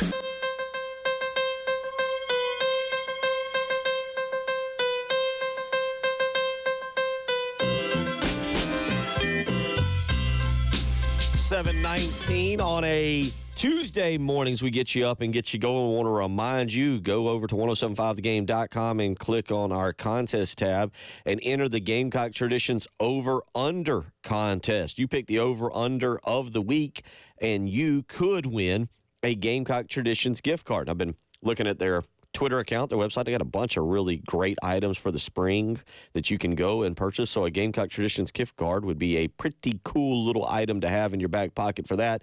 All you got to do is go over to 1075thegame.com and click on the contest tab and enter the Gamecock Traditions over-under contest. All right. Last week it was South Carolina 1.5 victories over Clemson. It didn't go well unless you took the under and you won. This week, the over-under is the Gamecock women winning 2.5 games at the SEC tournament. Now, to put that in perspective, Gamecocks to win the tournament, they got to win 3, Friday, Saturday, Sunday. So, in other words, this week's over-under is you're picking the Gamecock women to win the SEC tournament against basically the field. The over-under set at 2.5. So go to 1075thegame.com, click on the contest tab, and pick the Gamecock Traditions over-under of the week and give yourself a chance to win a Gamecock Traditions gift card. Tuesday morning, joined as always by J.C. Sherbert of thebigspur.com, where they have put out on Twitter today a list of things that are taking place. If you go to that, you actually can check out their Chief Sports Network lineup for today with the Inside the Gamecocks morning show, Inside the Gamecocks show. You got Coffee with JC, which is a podcast you can check out. And you've also put out a list of Gamecock things taking place today, and one of them is what Shane Beamer will participate in at 10:15 this morning, JC, the NIL hearing. I don't think a lot of people understand what's happening here. Give us a big picture of what is occurring with Shane Beamer going to Capitol Hill today to talk in front of Congress about college sports and NIL. Yeah, it's hard for even me to keep up with, and I couldn't imagine being a fan just out there trying to consume information because it seems to change daily. Things like that. You have politics involved and all that. Can I say one thing about a commercial I heard, just to kind of give you an endorsement here, Bill? This Rattle and Hum band that's playing at the Ice House Amphitheater. Uh-huh. I've seen them. I saw them in Vegas in 2014 during March 2014, St. Patrick's Day. Okay. They're really good. So if you like U2, I would encourage people to go do that. They're really good. I've seen them. I was like, wow, that's interesting. So anyway, the congressional hearing is basically it's a show. It's a fact-finding mission. They don't, with these things, that they kind of just ask a bunch of questions. Some of them, as you've seen, are contentious and full of yes or no questions and gotcha questions. There's a lot of grandstanding. But this will be, I think, a lot more friendly and more informative, and I think it's great that Shane Beamer got invited to testify. I think that speaks a lot about him and the respect he has and the respect for the South Carolina program. It's in the House of Representatives. The Senate will probably have some hearings later, and I know that Ted Cruz, the senator from Texas, is working on a bill with Richard Blumenthal, the Democratic senator from Connecticut. That's the bill that I've seen that I like. But I read Beamer's letter because when people testify before Congress, they write letters in advance. And this is what it probably is an opening statement. And he talked about just the need with this House settlement that's coming down to make that the law of the land to avoid endless litigation, because there's already lawyers, be it Title IX people or people that want unlimited NIL, state laws. And really, Oregon's trying to, give the Ducks an advantage by not wanting the clearinghouse for NIL deals and stuff, which is part of the settlement.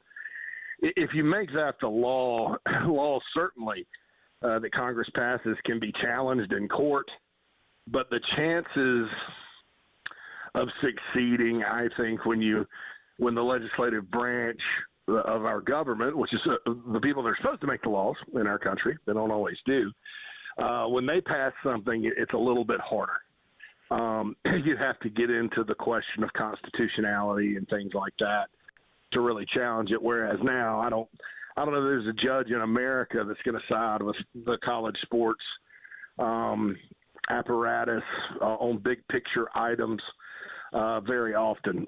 They did tell a JUCO player that while they were sympathetic the other day, he didn't get another year of eligibility in a court recently, and I think that was kind of an outlier. So I agree with him and everything he said. I think that the House settlement is good for the sport. I think it's also good for South Carolina.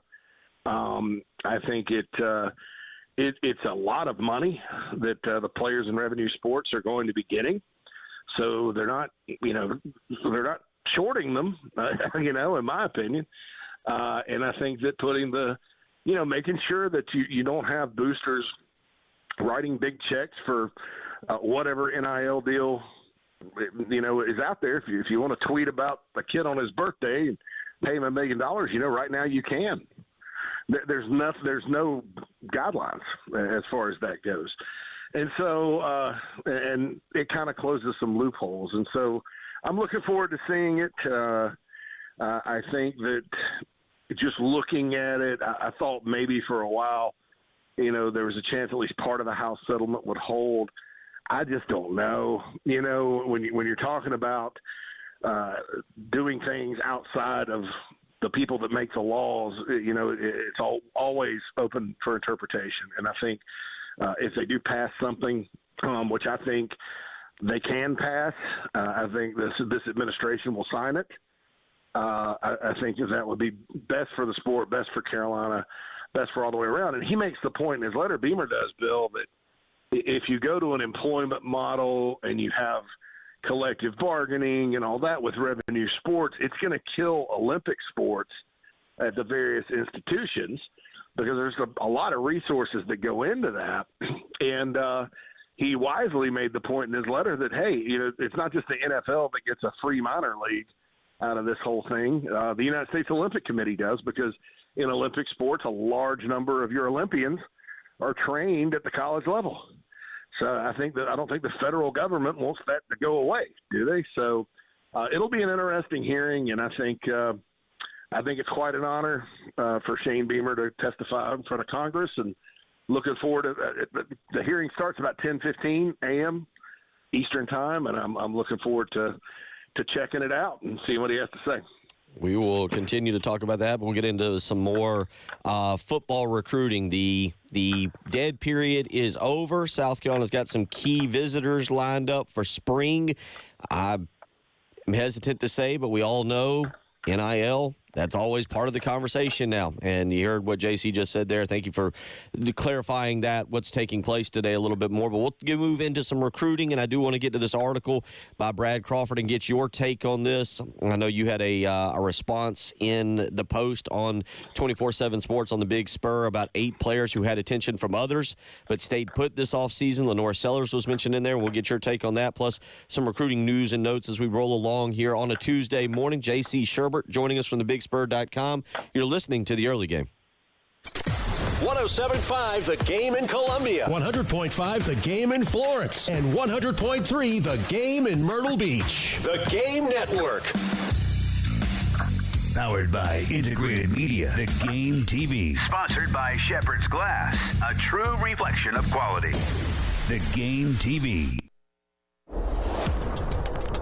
Bill Gunner for Love Chevrolet, I-26 in Harbison between Lowe's and Frankie's Fun Park. All right, the month of love, February, is over, but now it is spring. That means getting out and finding that brand new vehicle that you have been looking for. And at Love Chevrolet, once again, they are leading the pack. That's right, because over there, it's always the month of love. At Love Chevrolet, they know how to take care of you and your family, and the inventory still is overflowing. And as I mentioned, spring is here. The deals are in full bloom. So get out to Love Chevrolet with their exclusive specials on Suburbans, Tahoes, Silverados, the entire lineup of award-winning Chevys on the lot right now and ready to go. Okay, might not be February in the month of love, but you know what it is? It is springtacular savings at Love Chevrolet. Find out for yourself. Visit Love Chevrolet today, and together, let's drive. Sponsored by Metz Plumbing. 844-732-DRIP. If you got a problem, it just won't quit. And you need a plumber, Metz Plumbing. GameCockPlumbing.com. Hey everyone, it's Chris Clark. Garnet Trust is hoping to build the best and most sustainable NIL program in the country. To find out how you can get involved, go on over to garnettrust.com. You can support Gamecock athletes there, get access to exclusive content, and help Garnet Trust build the best NIL program in the country. Offers not in conjunction plus tax and title. Call 888-214-1167 for details. It's the grand opening of our brand new JT's Kia on Greystone Boulevard. And we're giving away $10,000 in cash. Just come in and register at either JT's Kia location. JT makes it easy. No payments for 6 months. Get up to 20% more for your trade, and you could win $10,000. Our grand opening celebration is going on now at JT's Kia, Killian Road at I-77, or the all-new JT's Kia Greystone. Thinking about investing in a hot tub? Great idea. Hot tubs offer relaxing hydrotherapy for tired muscles and stressed minds. But beware, all spas are not the same. At Jack Oliver's Pool Spa and Patio, we offer hot spring and free flow spas exclusively for their quality, energy efficiency, and affordability. And we have everything to keep your spa and pool sparkling, clean, and crystal clear. Come see it all at Jack Oliver's Pool Spa and Patio, Forest Drive, and jackoliverpools.com. We know what it's like when you're injured. You hurt, you can't work, you can't pay your bills, and the insurance company won't return your calls. I'm Jason Reynolds. At the Samuels Reynolds Law Firm, we're here for you when things go bad. We're local, resourceful, and have a proven record of success. I'm Stephen Samuels. Our team is big enough to handle any case and small enough to care about each one. We get South Carolina because we're true South Carolina. Samuels Reynolds. True injuries, true lawyers. 803-779-4000. Palmetto Citizens Federal Credit Union presents Scenes from Palmetto Citizens Job Interviews. Tell me, Emily, what makes you the right fit for our vice president of Getting Pumped role? Well, I have 8 years of banking experience, and helping people get great rates makes me super excited. Oh, can you elaborate? Yeah, sometimes it's like a woo. Other times it's more of a no, yeah. Wow. Just wow. Palmetto Citizens. Feel the love. Federally insured by NCUA. Jim Rome takes on sports. Why? Because you're not playing me. With rapid-fire takes. Y'all went from the Super Bowl straight to the toilet bowl. He's not over the NFL. The NFL is over him. Scorching debates. All the good, all the bad, all the ups, all the downs. He's the Spitfire of sports smack. Sorry for what I said because it was appropriate when I said it, but I can't say it anymore, dude. You are killing the game. The Jim Rome Show podcast. Follow and listen on your favorite platform.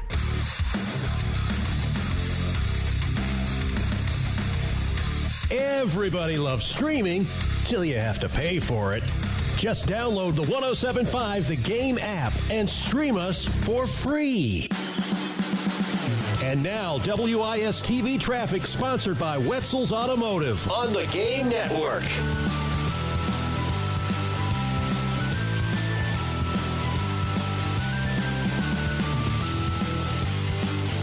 In Columbia, Pine Street near Highway 302, we have a report of a tie-up.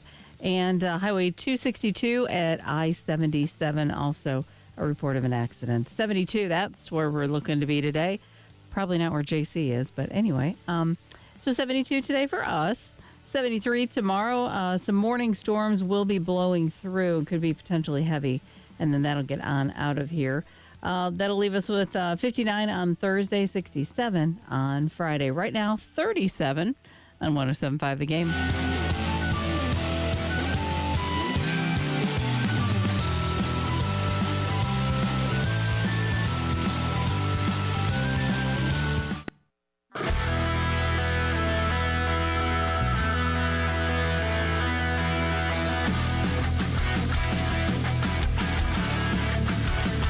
You're talking about, sponsored by Love Chevrolet on the Game Network and the 107.5 The Game app.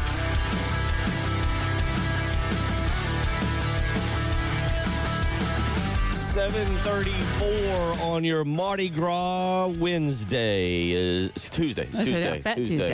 Fat Tuesday, Wednesday.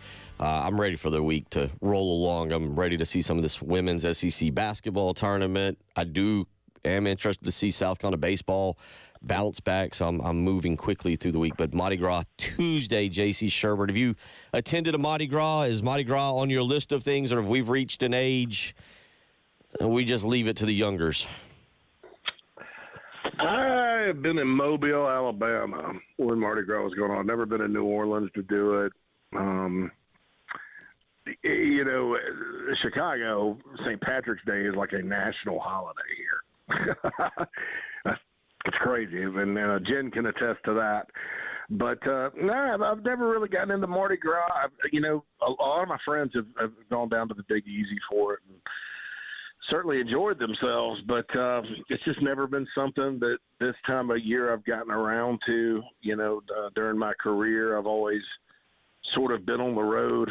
This is when camps start back up and things like that. And, I was doing national stuff, and then it's just not something that my wife and I have done. And unfortunately, Bill, we may be getting too old to do it. It sounded much more appealing when I was 38 versus 48. So I never really done that. But St. Patrick's Day is still a thing. You can bet your butt on that one. Yeah, I don't know why, but maybe because I've never been to a Mardi Gras, and I expect it to now maybe have passed me by. I know, as Preston said, there's different Mardi Gras for different people. They don't all have to be filled with beverages and beads and whatever else happens. But, I do feel like that there's a part of me that has passed by. What has not passed me by is the old recruiting game. You and I came up about 15 years ago. God, hard to say, right? Did you know? I brought this up. Do you know how old Deebo Samuel is? We were talking about him being traded. 30. I know it hit me. He's 29. He's 29. But yeah. But we were talking about that. But yeah, you go back and I think back to us traveling around the Southeast and meeting recruits and doing what we did. And JC, South Carolina, this is where Shane Beamer excels. Right here. You've got something to sell. You've got a potential Heisman candidate quarterback. You have one of the top returning defensive players in the country in Dylan Stewart. You got 9 wins. You were so close to not only 10 victories, but to go into the college football playoff. And this is where Shane Beamer getting out, making relationships, being genuine, being that high-energy guy, excels on the recruiting show. And he's got a staff. You look at what Sterling Lucas continues to do, Mike Furry, what he did in 1 year there, Mike Shula working with quarterbacks, Torian Gray right now, what he is trying to accomplish with defensive backs. Give us a little rundown on what to kind of expect this month with maybe some of these guys that are coming to campus and the guys, 2 or 3 guys you're keeping a very close eye on. Well, you mentioned Mardi Gras. Isn't there a Mardi Gras parade? So there's going to be a recruit parade over the next couple of months. The contact period is still there, and so you're going to see unofficial visits pop up. And during spring practice, it's sort of a parade that's set up like a drop-in. Guys come through kind of when they can, and they visit multiple schools. So I look at Ryan Mosley. The 2026 receiver from Carrollton, Georgia. He's one of a couple of 6'4" type guys they're targeting in this class. He's coming by, in a few weeks, 17 days from today. Brady Smigel, I was told, from Newberry Park, California, who now I think is the leader in the clubhouse on the quarterback board. I said the other day, I don't feel real confident about the Gamecocks getting Landon Duckworth, and then Jared Curtis eliminated the Gamecocks in Auburn and is down to Oregon and Georgia now, which was sort of expected. But he's a multi-day visitor coming in at the end of the month from California. That will be a critical visit, talking to some folks close to him and his situation out in California. There's certainly very high interest. Don't expect – Washington has him really high on their board, and he's kind of the recruit, the linchpin recruit for them. And so a lot of the national guys, obviously, with him being from California, like Washington, that's probably the team to beat. I can't say that they're not, but they've been willing to go south before. They committed to Florida State way back when. Obviously, he's not really a fit for Gus Malzahn. I think Landon Duckworth will actually end up at Florida State, would be my prediction. But he is a fit for what the Gamecocks do. You look at what they've done at receiver. By the time he's the starting quarterback here, Carolina should have a really good group of pass catchers, and he's a great passer. So, and the feedback I've gotten is there's high interest, and it's funny because this is a kid, Bill, that they didn't necessarily go and find and say, hey, do you like South Carolina? We really like you. It was the opposite. He and his people reached out. And I want Gamecock fans to know that a quarterback of this caliber, a top 10 recruit in the country, a quarterback that's from California. And before everybody starts to say, well, the last one didn't work out and DJ didn't work out at Clemson, I'm with you as far as recruiting California kids in the South. I don't think you can go heavy on him. But like I said, this guy's different. He's going to go to Florida State. So obviously the distance isn't a big problem going in. But he reached out, and Gamecock fans need to pat themselves on the back, Bill, because without those big-time atmospheres, game day this past year, the A&M game on national TV, Carolina was on ABC how many times, and Gamecock Nation really showed out, you know, the excitement of Lenore Sellers and Dylan Stewart and guys like that as well. But, you know, for the fans really need to, you know, they take some crap sometimes. I think they need to really realize just how special they are, because when you have that type of atmosphere at your stadium and it's noticeable through the television, that really helps. That and, you know, 11 guys invited to the combine certainly is everything with regards to recruiting. But that was a big time, you know, sign that this program's elevating and getting a lot more relevant. You know, the kid from Clinton, Trey Aiken, is visiting at the end of the month. He's one of a lot of offensive linemen in the state. And then I think Carolina will have a pretty big group in for the spring game weekend. So it's, you know, it's pretty exciting to see some of these guys come through if you're Carolina, because it's kind of set up to be a really good class yet again for Beamer and the Gamecocks. You mentioned the offensive lineman. It might be something we get back to next week, because it is a really good offensive line class in this particular state. Don't have to go very far. South Carolina is involved, I believe, with a 5-star. I know he's a high 4-star. I don't know the exact ranking with, I believe it's Darius Gray out of the Virginia area. Real quick, and we only got about 2 minutes with this. I'm of the opinion you go after the elite quarterback recruits these days. You go after elite. And if a Jared Curtis cuts you, if a Brady Smigel cuts you, decides you can backfill in the recruiting, in the transfer portal. South Carolina, I don't know if they really missed on some guys that they wanted, but Air Nolan is now in and is the backup situation. South Carolina's in a good quarterback position. Do you agree with that? Shoot your shot with the elite guys. See if you can get them on campus, and if you don't get them, you can backfill with a 4 or 5-star who didn't work out somewhere else. Well, I mean, I agree, and it's not so much the stars; it's how good they are. You know, Aaron Nolan certainly being young. I mean, there was no film on him in college or anything, but you know, he's kind of almost like an extra 2024 recruit. I agree to a certain extent, Bill. I think that's exactly the philosophy you go with. But I also think guys like Cutter Woods that you get from in-state, you know, you have to be open for a Lenora Sellers, because obviously, if they'd had that philosophy that year and they lost on Dylan Lonergan, they could just have, well, let's go to the portal and get a guy. You know, thank the good Lord they didn't, you know. So I think you got to keep your eye open for especially in-state guys, local guys you really like, the guys in the 3-star range that you go, hey, that guy can someday be a starter here and maybe quick.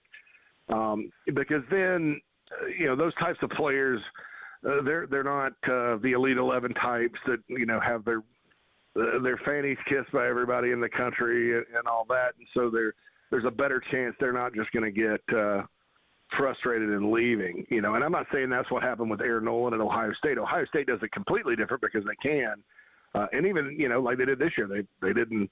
McCord left, and so they said, well, we're just going to go get Kansas State's quarterback. He's a good player. There you go. You know, South Carolina, I think it is a blend, but I think you're absolutely right as far as, you know, the main targets. And then if somebody pops up like Cutter, who I think is going to be a good player, then certainly you look at him and take him. I know Beamer likes to carry a lot of quarterbacks on the roster, be it walk-ons or scholarship guys, you know, for at the very least practice purposes and then depth. So that's kind of what I see them doing. But the basics of what you described, I think, is exactly the way you do it in college football these days. Transfer quarterbacks have had more success by far than any other position that's transferred, and they've been doing it since before there was a portal. So that's if you do, you can't be like Kentucky and make mistakes. But if you do it the right way, transfer quarterbacks certainly are very valuable. We'll come back and wrap it up your hour 2 with J.C. Sherbert of thebigspur.com.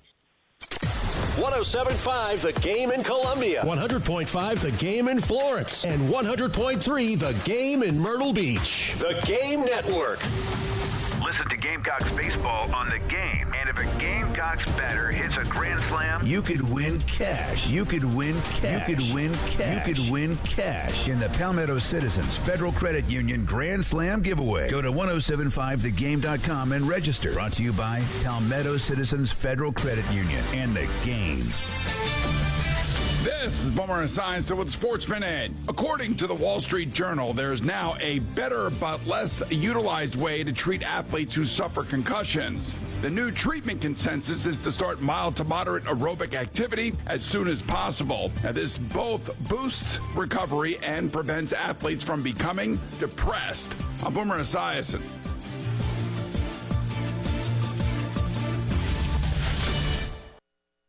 Is your everyday congestion preventing you from enjoying life's big moments? Try Vicks Sinex Saline today and get yourself back in the action. Vicks Sinex Saline instantly clears everyday congestion with a gentle ultrafine mist. Sinex Saline's drug-free, no-mess formula instantly moisturizes and soothes dry, irritated nasal passages for quick and effective relief. Get back to enjoying life's big moments to the fullest without having to worry about everyday congestion holding you back. Just Sinex, breathe, use as directed.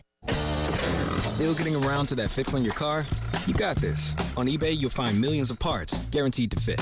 Doesn't matter if it's a major engine repair or your first time swapping your windshield wipers. eBay has that part you need, ready to click perfectly into place for changes big and small.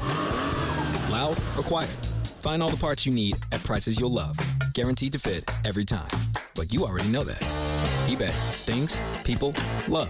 Eligible items only. Exclusions apply. Alan Kennington, responsible for this ad. Office in 1440 Broad River Road, Columbia, South Carolina. You're hurt. With over 85,000 cases resolved, 12 offices across the state, and over $1 billion recovered in just the past 10 years, you need South Carolina's largest injury law firm on your side. You need George Sink now. George Sink knows South Carolina, and George Sink lawyers will help you every step of the way on your recovery. Get George Sink Law Firm on the line. Call 999-9999. Diabetes, high blood pressure, anxiety meds, everyone's on them. If you're a 50-year-old male, maybe a bit porky, and you may even have type 2 diabetes, $1 million of term insurance may only cost you about $200 a month. Call Term Provider. Speak with Big Lou at 800-568-2790. Big Lou will find a term life policy for you even if you have type 2 diabetes, are overweight, or have high blood pressure. Term Provider has helped thousands of people like you who think they can't afford term life insurance. To buy $1 million of affordable term life for you, all you need to do is call Big Lou at 800-568-2790. Lou will make sure the scales are tipped in your favor. Call 800-568-2790. Big Lou will answer your call and work to fit you into a term life policy that you can afford. Remember, Big Lou's like you. He's on meds too. Call 800-568-2790. 800-568-2790 or biglou.com.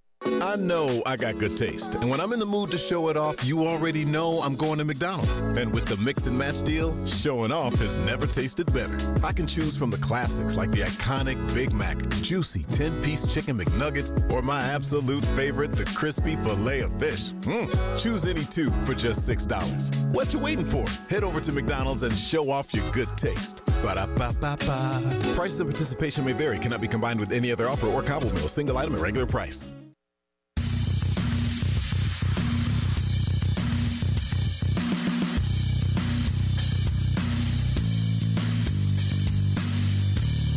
Early Game with Bill Gunter, former Gamecock Preston Thorne, and Jen Jensen on the Game Network and on 107.5, the Game app.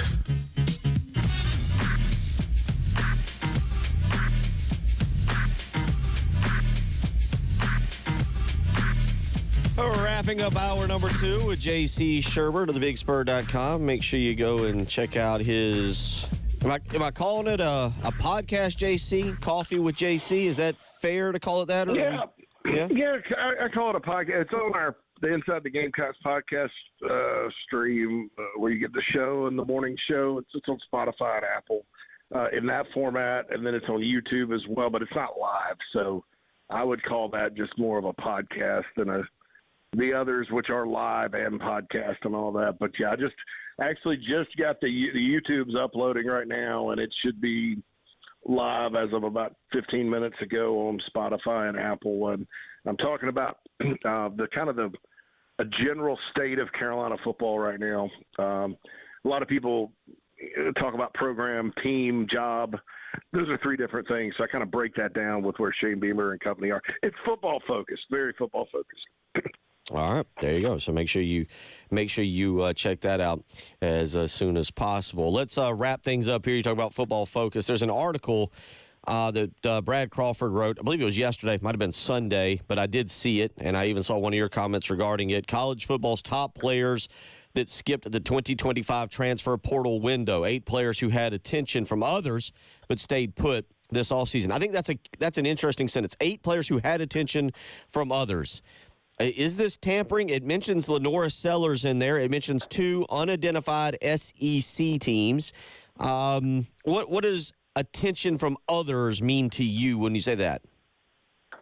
Yeah, it's not. It's actually legal to work through collectives and intermediaries as long as you don't. And that the settlement or the injunction when Tennessee and Virginia sued the NCAA, it sort of allows for third parties to talk.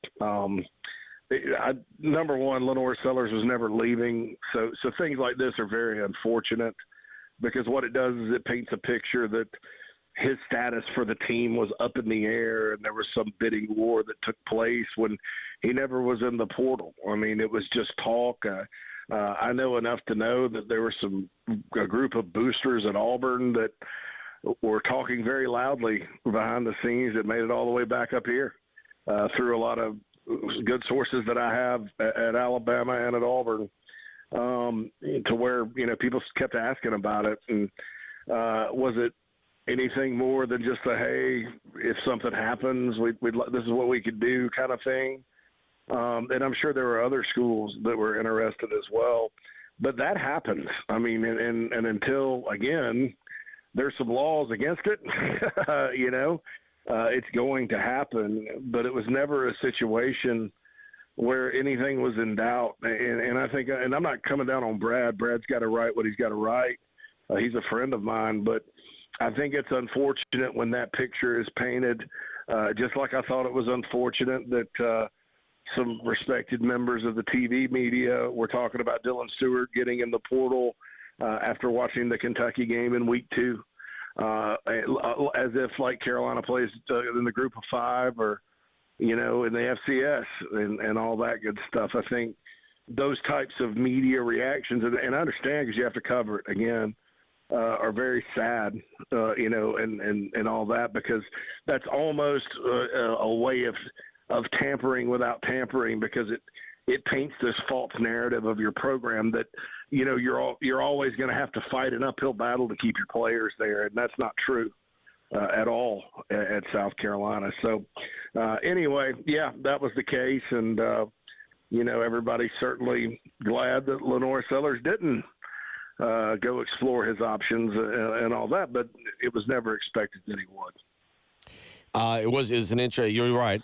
Peter Woods of Clemson also mentioned in the article. You mentioned, and he was never leaving Clemson either. I mean, that was, I know all about that. Other schools certainly would have loved to have had him, but he was never leaving Clemson. Well, you also mentioned in there, and I say this kind of made me laugh a little bit. You mentioned Kansas State, who lost Will Howard, who goes on to win a championship at Ohio State. Avery Johnson, now the current Kansas State quarterback, was mentioned in there as well.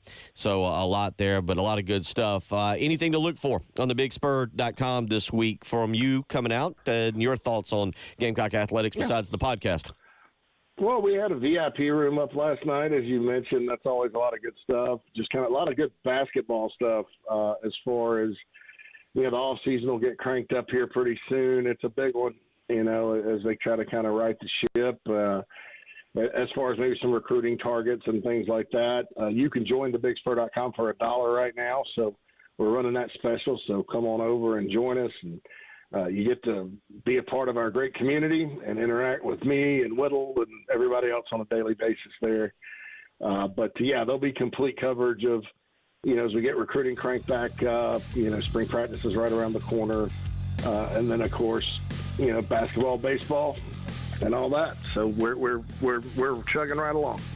JC, always appreciate it. Very informative this morning. Hope you have a great week, buddy. Glad to have you back and look forward to catching up next week. Thanks, brother. Take care. JC Sherbert of thebigspur.com. Hour 3 on the way.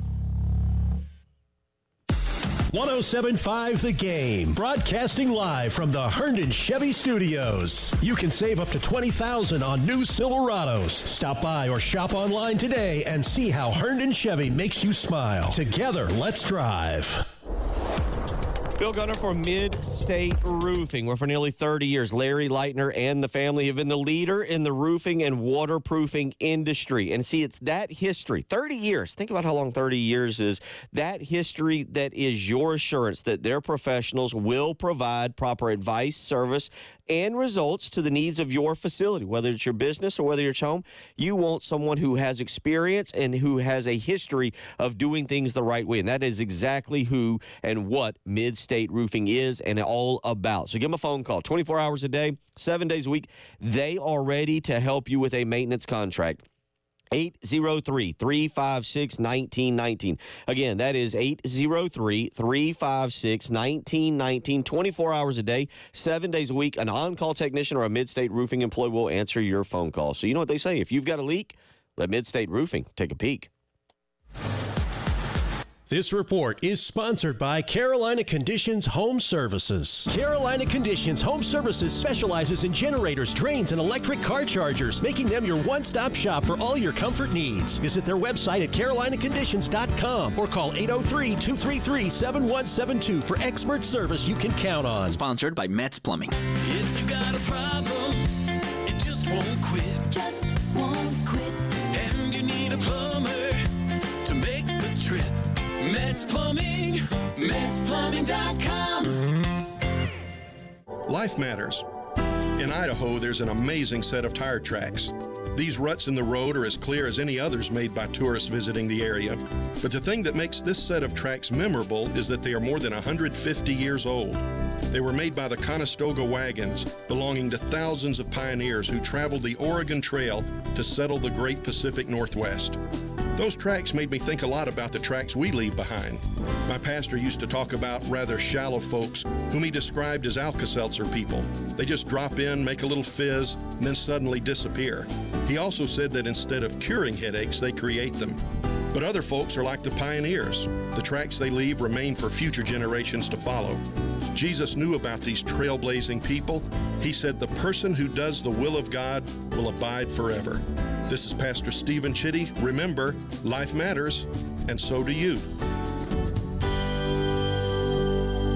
Tackle your spring cleaning list with Zerust Carpet and Air Duct Cleaning Spring Sale. Mention me, Bill Gunner, at 107.5 The Game and get 3 rooms for $119 plus a free hallway. Book online at ZerustColumbia.com.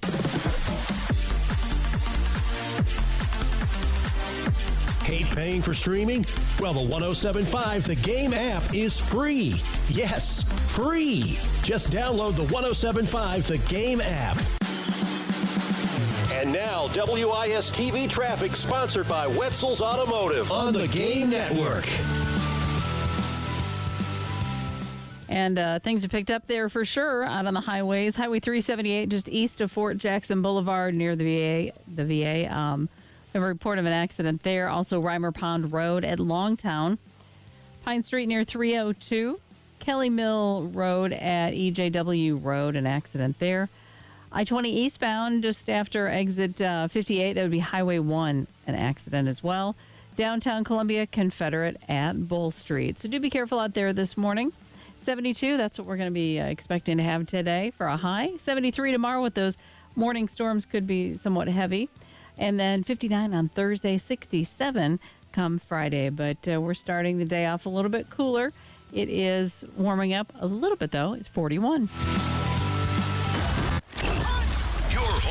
Gamecocks. 107.5 The Game. WNKT Eastover, Columbia. A Cumulus media station. The Early Game with Bill Gunter. Former Gamecock Preston Thorne and Jen Jensen. It was the best of times. It was the worst of times. It was the age of wisdom. It was the age of foolishness. It was the epoch of belief and the epoch of incredulity. It was the season of light, the season of darkness. It was the spring of hope. It was the winter of despair. That, folks, is Charles Dickens predicting the Gamecock fate on Saturday. A tale of two halves, Bill. Interesting way to open the program there with a little Charles Dickinson reading for you. So I'm sorry, who? What is his last name? I don't know. Charles Dickens. Dickens. It's not Dickinson? Not Dickens. No. Okay, yeah, I don't read. On the Game Network. The theme of this show. I don't know. I don't know what happened. And on 107.5, the Game app.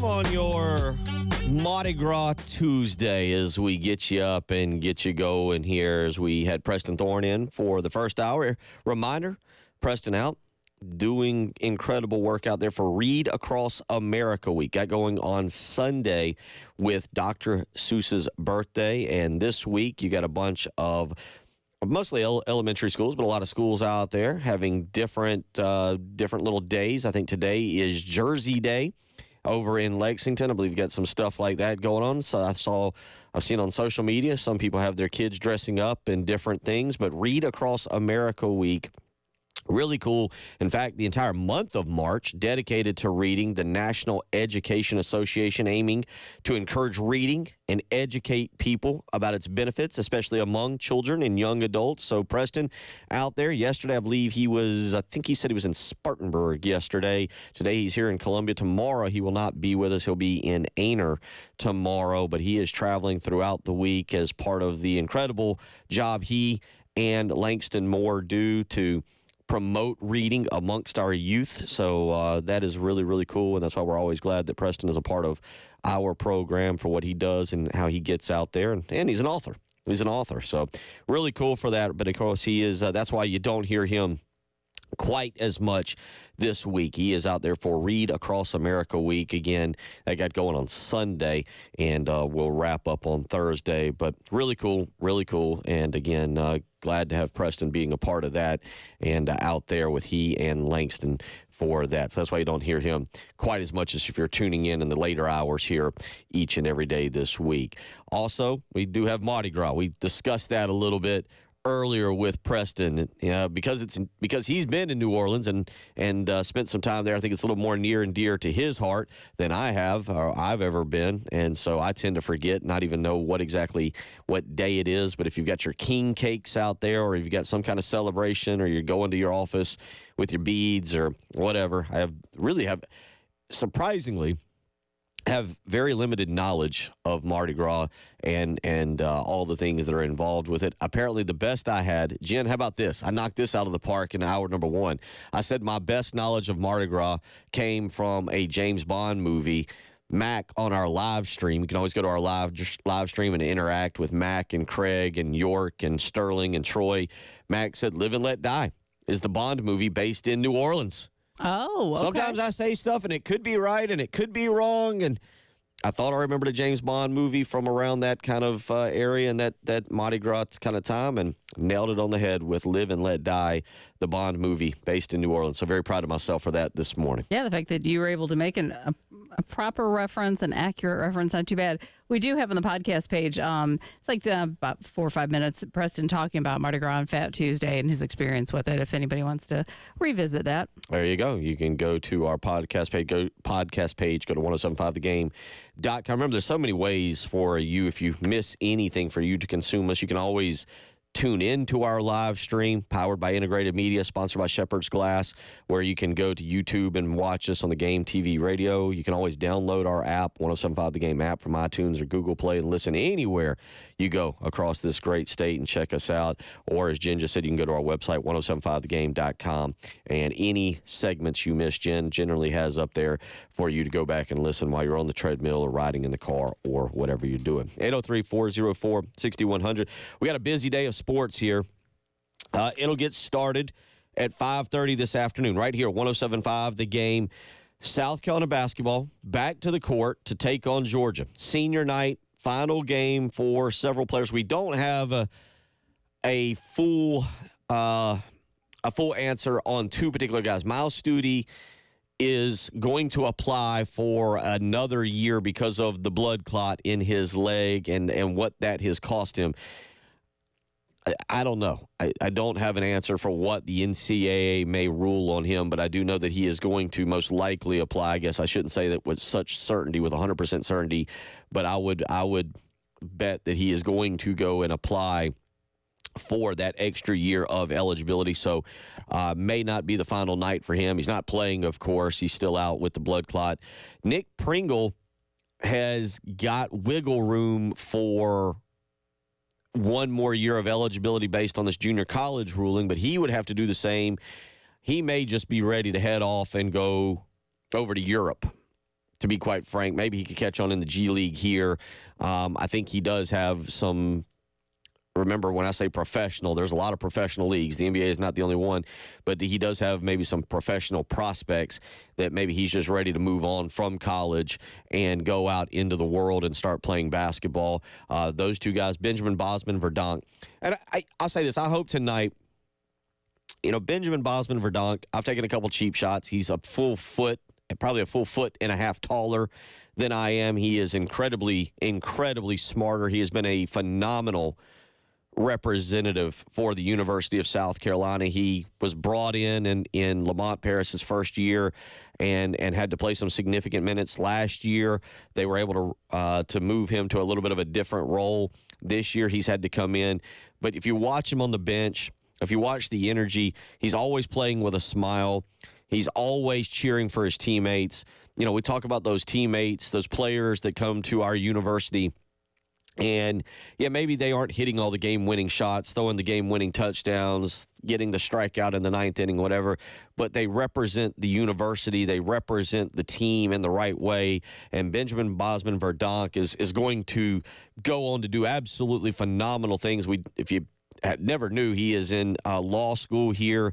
I can't imagine how difficult that is. I barely, without playing basketball, survived the University of South Carolina 5.5 years for my history degree, which you see where this has led me now.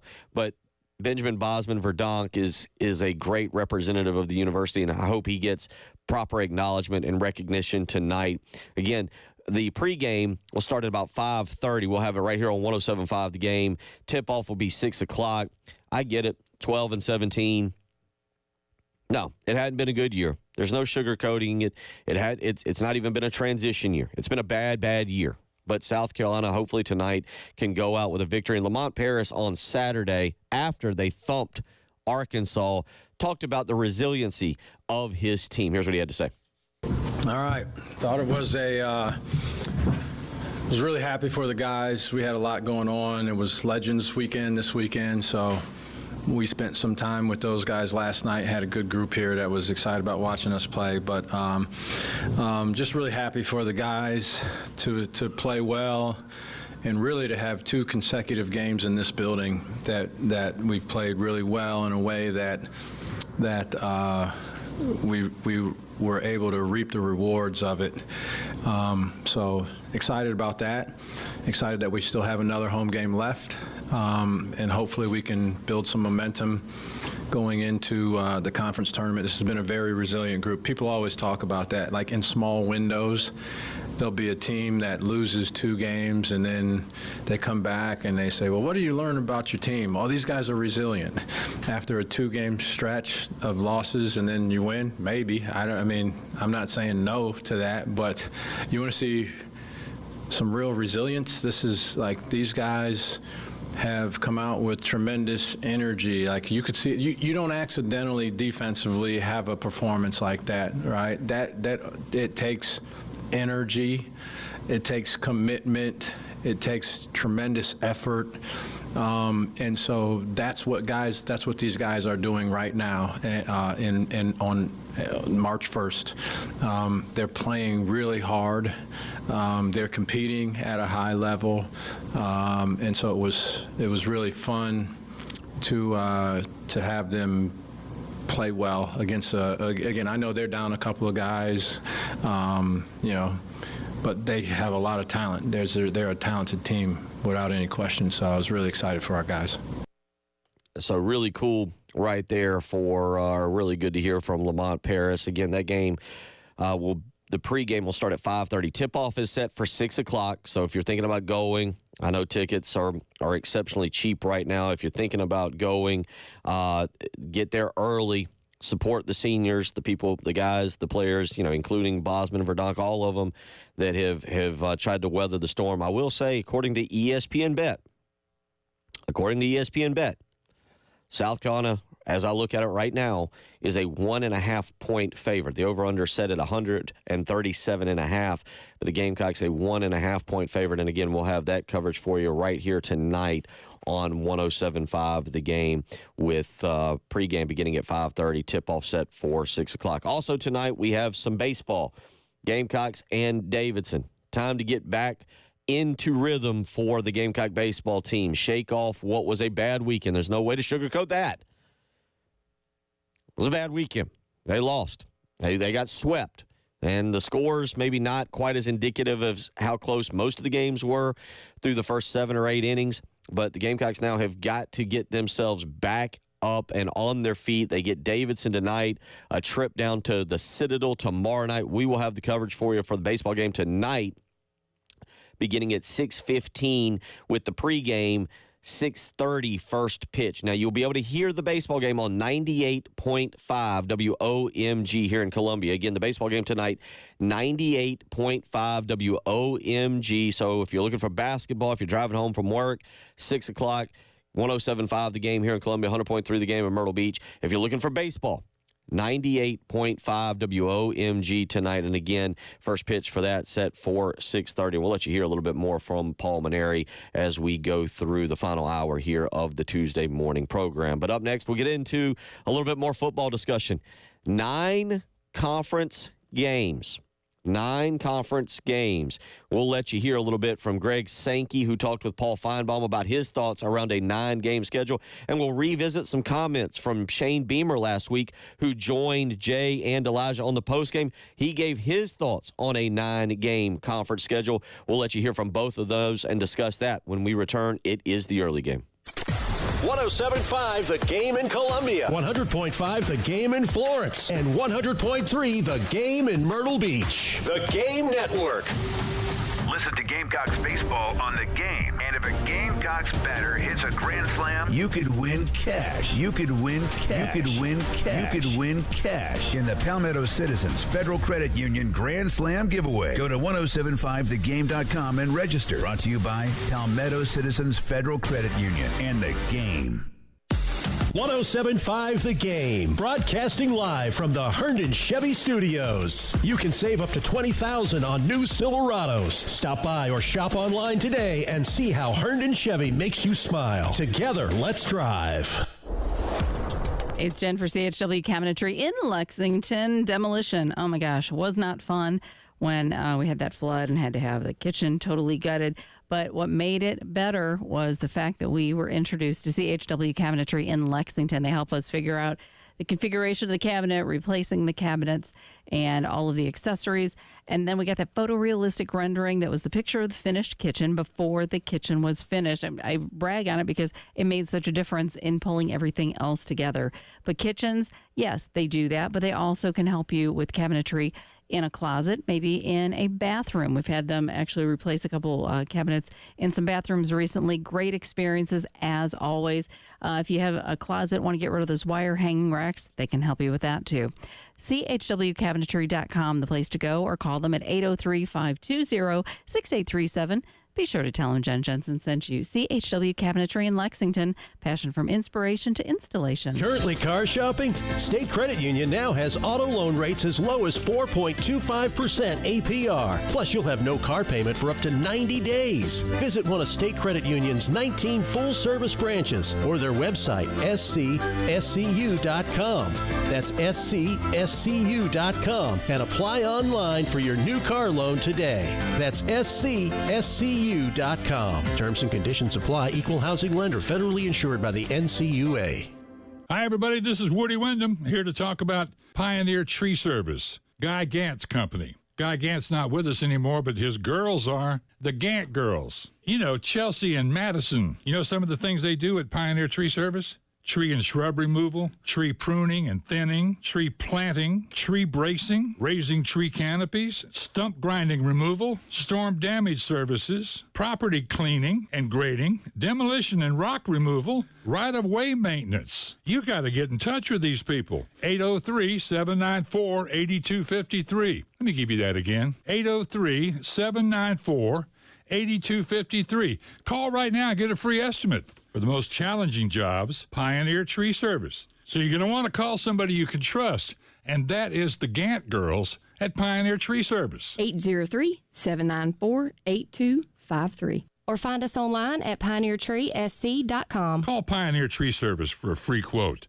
This is Larry Leitner, owner and founder of Midstate Roofing, and for nearly 30 years, we've continued to be the proven leader in the roofing and waterproofing industry. Midstate Roofing's proven history is your assurance that our professionals at Midstate Roofing will provide the proper advice, service, and results to the needs of your facility in a manner both safe and pleasing to your operation. From high-rise to hospitals, manufacturing to industrial, Midstate Roofing designs and installs bonded systems with a protective guarantee that will keep your operation dry and running long into the future. 24 hours a day, 7 days a week. And this is Blake Leitner, reminding you to protect that roof with a maintenance contract. Call me today at 803-356-1919 or online at midstateroofing.com. That's midstateroofing.com. You'll speak to an on-call technician after hours or a Midstate Roofing staff member during hours at 803-356-1919 or online at midstateroofing.com. And as always, tell them Midstate Twins. If you have a leak, let Midstate Roofing take a peek. I'm Jason Reynolds. You may wonder if you're better off hiring a big corporate law firm with hundreds of lawyers, or should you go local? I'm Stephen Samuels. With the Samuels Reynolds Law Firm, you get me, or Jason, or Michael, or David. You have your own lawyer who can go toe-to-toe with anybody from big law to big insurance. Here's how you know. Call 803-779-4000. You won't get a robot. You'll get Abby or Andrea or one of our other wonderful people taking your call. Samuels Reynolds. True injuries, true lawyers. And now, WIS-TV traffic sponsored by Wetzel's Automotive on the Game Network.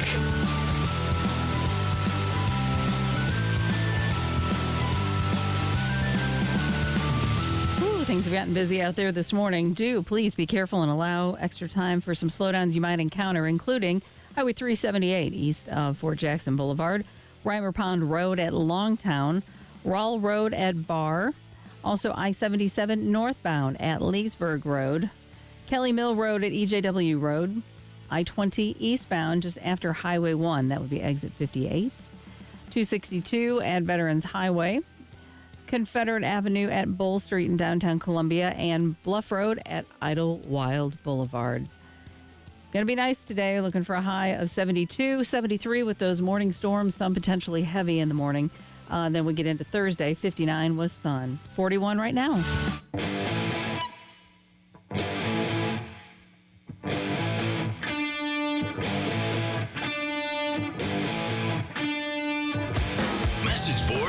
Sponsored by the Miles Agency. Call for a free quote today. 803-798-4600 on the early game on the Game Network.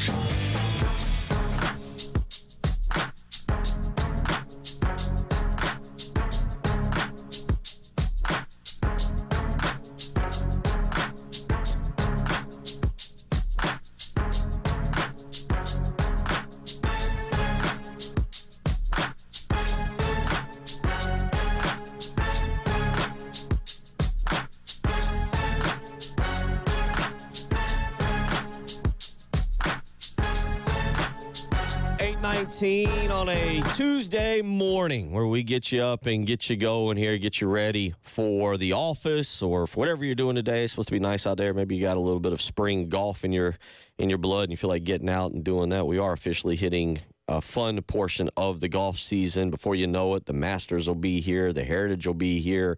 We've got all kinds of fun as they hit the Florida swing, if you will, and should be a lot of fun as we get you up and going for that. But hope you have a great day. Hope you're doing good out there as we roll along here. 803-404-6100 if you hear anything you want to weigh in on.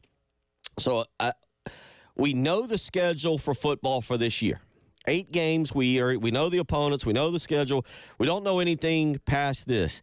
And it has felt like previously Greg Sankey and the football coaches and the athletic directors have kicked the can down the road to try and figure out what they want to do. Do they want to go to 9 games? Do they want to stay at 8? Do you want to go to a pod system? What do we want to do? And clearly, look, I'm not going to argue with them. I'm not going to tell you they did the wrong thing because it's very clear they are evaluating the college football playoff, or they were evaluating the college football playoff. They are evaluating the strength of schedule argument. What does the committee do?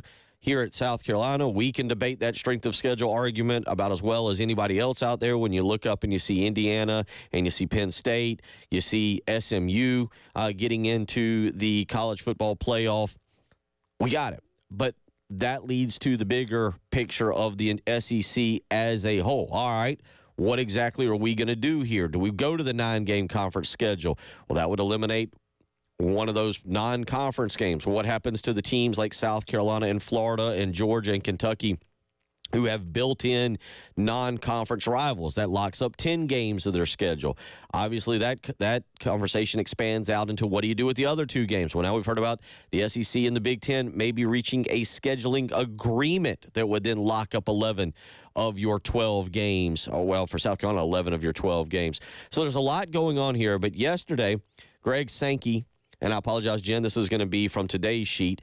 Yesterday, Greg Sankey was on with Paul Feinbaum, and he offered his thoughts on the 9-game schedule as we were working toward. I imagine, by the way, that we're going to, at the end of May, when they have their spring meetings down in Destin, Florida, my guess is that's where we're going to get our answer within a schedule reveal sometime during the middle of the season. But my guess is with the end of May, they do the big spring meetings down there at Destin, real beautiful beaches, everything's there, everybody's having fun and in a good mood.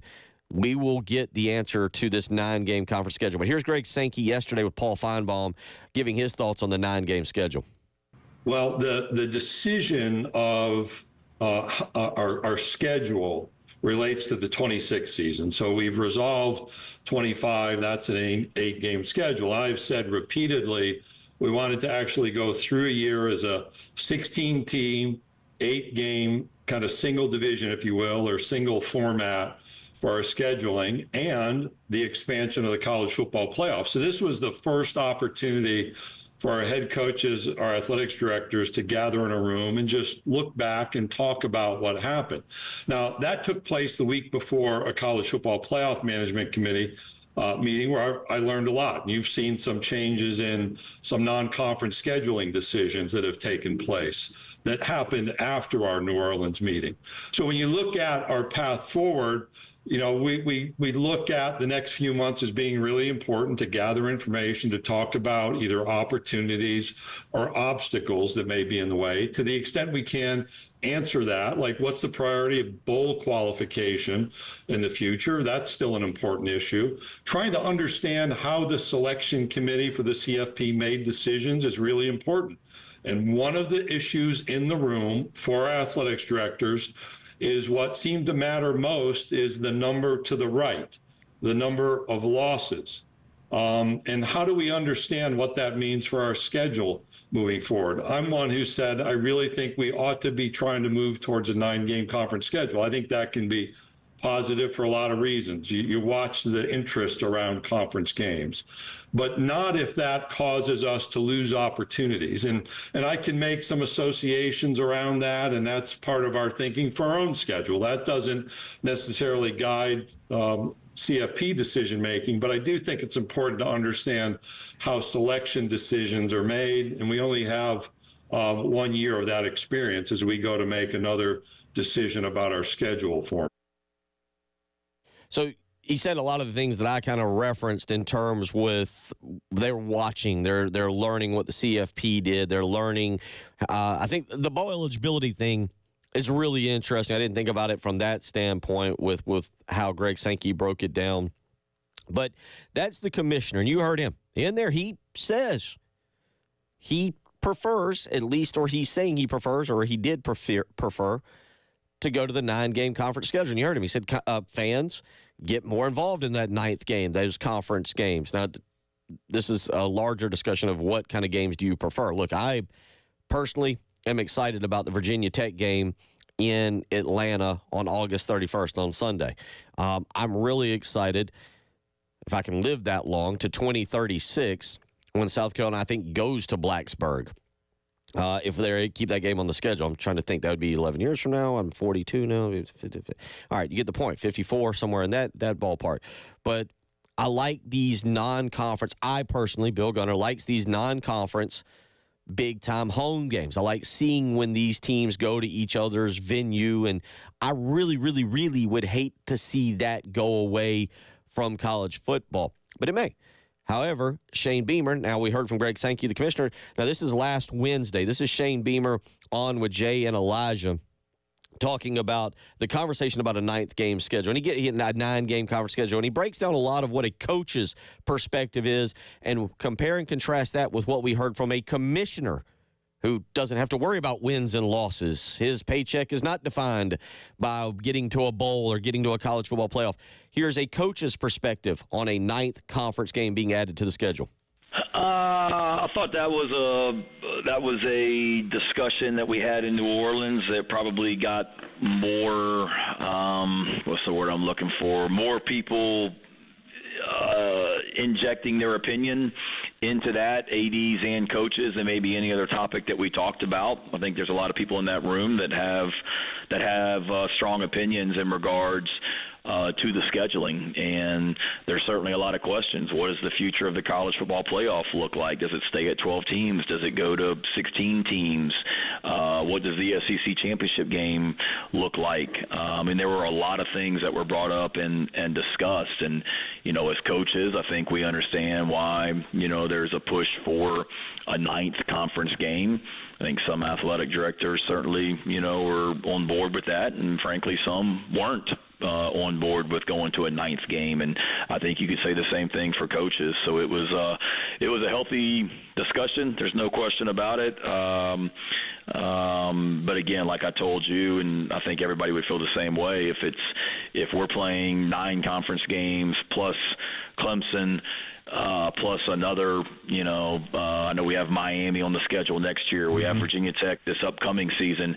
If we're doing that and the other teams in this league aren't, then that doesn't make a lot of sense. Right. But if we're all playing, 9 conference games plus 2 other Power 4 games, and sure, come on, we're competitors and bring it on. I just want to make sure that we're all in the same boat too, because if not, you're not doing what's best for your program. And there's the coach's perspective. Yeah, Greg Sankey, you make a lot of money.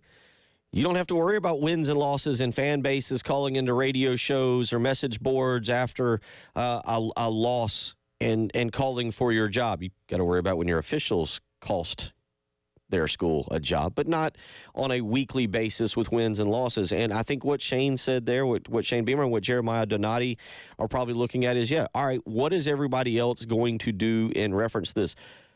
Me personally, I do not want to see the Miami series or the North Carolina series coming up. I mentioned the Virginia Tech games way, way, way far away. I don't want to see them canceled.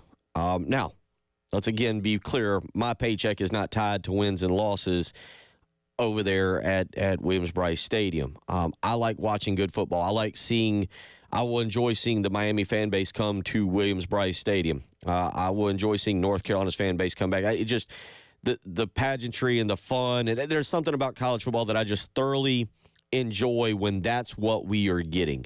And don't get me wrong, the kids have grown up. They're 12 and 15. They're getting to an age where I can take them to a hostile football environment, and the things that occur there and the actions of others they're used to. But there was a time where I thoroughly enjoyed when they were below 10. I loved, maybe more than any other games, the Akrons or the Woffords or the Middle Tennessee States, the old games against opponents you know you're going to beat because it was a more laid-back environment, and I could take the kids there. So I see a lot of different sides of this as a parent, as a fan of football, and then I also see it as a person who has to discuss it. I'm all for keeping the big games, and I like that strategy. We'll finish up this conversation, move back into some baseball as we roll along. You're listening to Bill Gunner, Jen Jensen. It is the early game. 107.5 The Game in Columbia. 100.5 The Game in Florence. And 100.3 The Game in Myrtle Beach. The Game Network.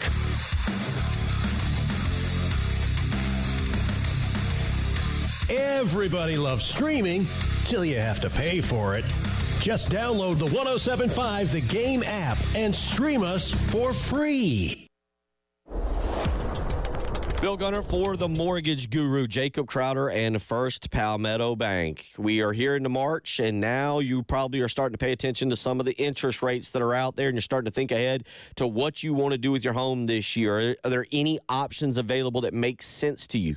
Well, that's where the mortgage guru, Jacob Crowder, comes into play. You need to give him a phone call and just see.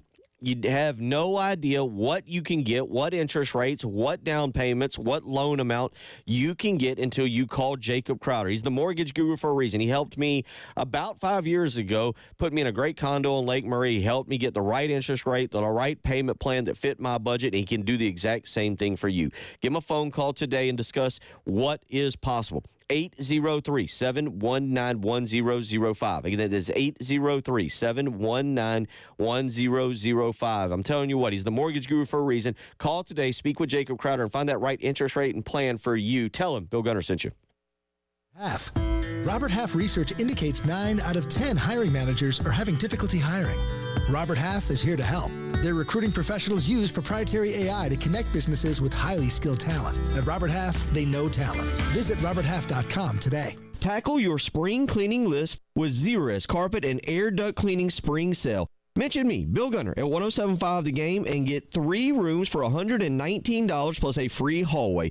Book online at zerustcolumbia.com. Offers not in conjunction plus tax and title. Call 888-214-1167 for details. It's the grand opening of our brand new JT's Kia on Greystone Boulevard. And we're giving away $10,000 in cash. Just come in and register at either JT's Kia location. JT makes it easy. No payments for 6 months. Get up to 20% more for your trade, and you could win $10,000. Our grand opening celebration is going on now at JT's Kia. Killian Road at I-77 or the all-new JT's Kia Greystone. Texting privacy policy and terms and conditions posted at textplan.us. Texting enrolls for recurring automated text marketing messages. Message and data rates may apply. Reply stop to opt out. Honey! What's wrong? I thought you already left for work. The garage door is broken. It won't open and I can't get my car out. I can't miss this meeting today. Everyone is coming in for it. Relax. I'm texting OGD right now. What is OGD? OGD, Overhead Garage Door. They're the garage door experts in Columbia. Take my car in the driveway and OGD will handle the garage. They have same-day service and they'll get the garage door fixed today. Fast and easy. Wait, with just one text you can get our garage door fixed same day by OGD? Yes, OGD will get it done no problem. Now, you need to get to work and let OGD worry about the garage door. Garage door broken, stuck, slow, or squeaky? Text OGD, the only name you need for your garage door. Text TIGHT to 200-300 right now. Text right now and get an exclusive link to special limited time savings. Don't wait. Text the word TIGHT to 200-300 now. Text TIGHT to 200-300. Get a free second pair of glasses with insurance at iMart Express. Now with an upgraded selection of over 150 frames to choose from.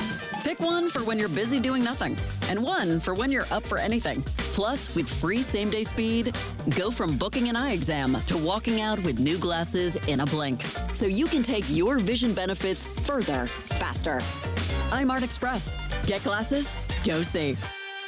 It's time to prepare for summer, and your HVAC system is on the fritz. The last thing you need is an unexpected repair bill, and AAA Heating and Air has got your back. They're offering up to 12-month payment plans on repairs with no credit check. That's right, no need to worry about your credit score. As long as you're a homeowner with a valid bank account, you're good to go. So do what I did and call AAA Heating and Air today. Tell them Bill Gunner sent you. AAA Air when you need us. AAA Heating and Air. Powered by Integrated Media. The Game TV, sponsored by Shepherd's Glass. For auto, home, and commercial glass. ShepherdsGlass.com. In Chapin and West Columbia. The Game TV, sponsored by Shepherd's Glass. And now, WIS TV traffic, sponsored by Wetzel's Automotive. On the Game Network. Bluff Road at Idlewild Boulevard, an accident there. Also Confederate at Bull. I-20 eastbound there at Highway 1 in the cleanup stages. I-77 northbound at Leesburg Road. Kelly Mill at EJW Road. Old Tama at Shady Grove Road, kind of in front of Dutch Fork High School. Rawl Road at Barr. Reimer Pond Road at Reimer Pond Road at Longtown Road. River Drive near Anthony, and 378 just east of Fort Jackson Boulevard. So quite a list of accidents. Pack your patience this morning if you would. 72 will be our high today. That will be your reward. 73 with some morning storms, some potentially heavy tomorrow. And then by Thursday, temperatures go down a little bit, but the sunshine returns. It'll be 59 on Thursday. 42 right now.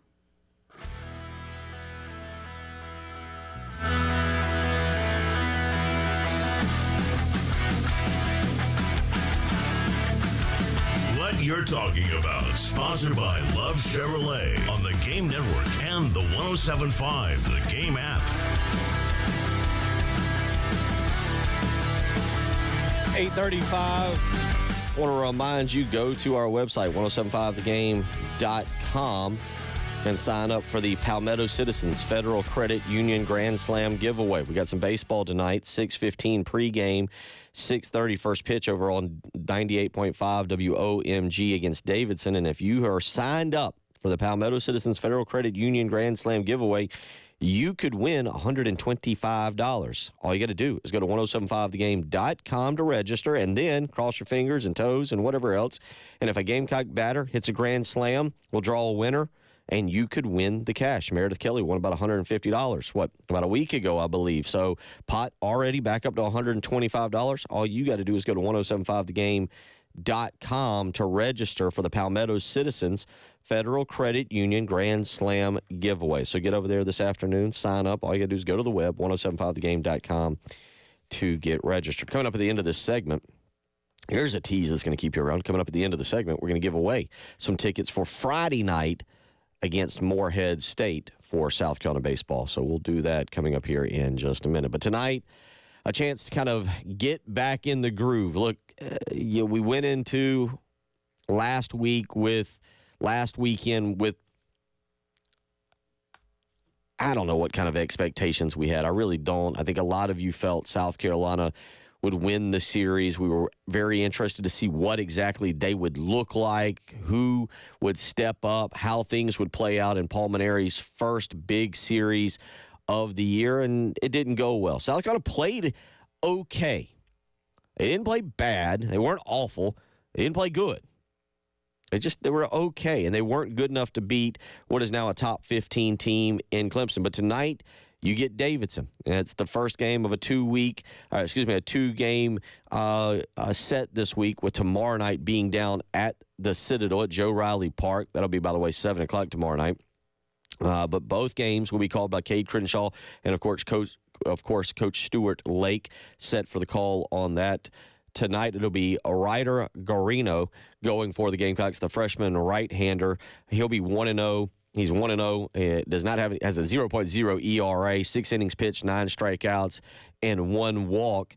And you're going to be dealing with some injuries a little bit coming off of the weekend. What's the status of Talmadge LeCroy and Kennedy Jones? Yesterday, Paul Maneri joined Jay Phillips and Elijah Crawford on the postgame show. Here's what he had to say, giving us an injury update.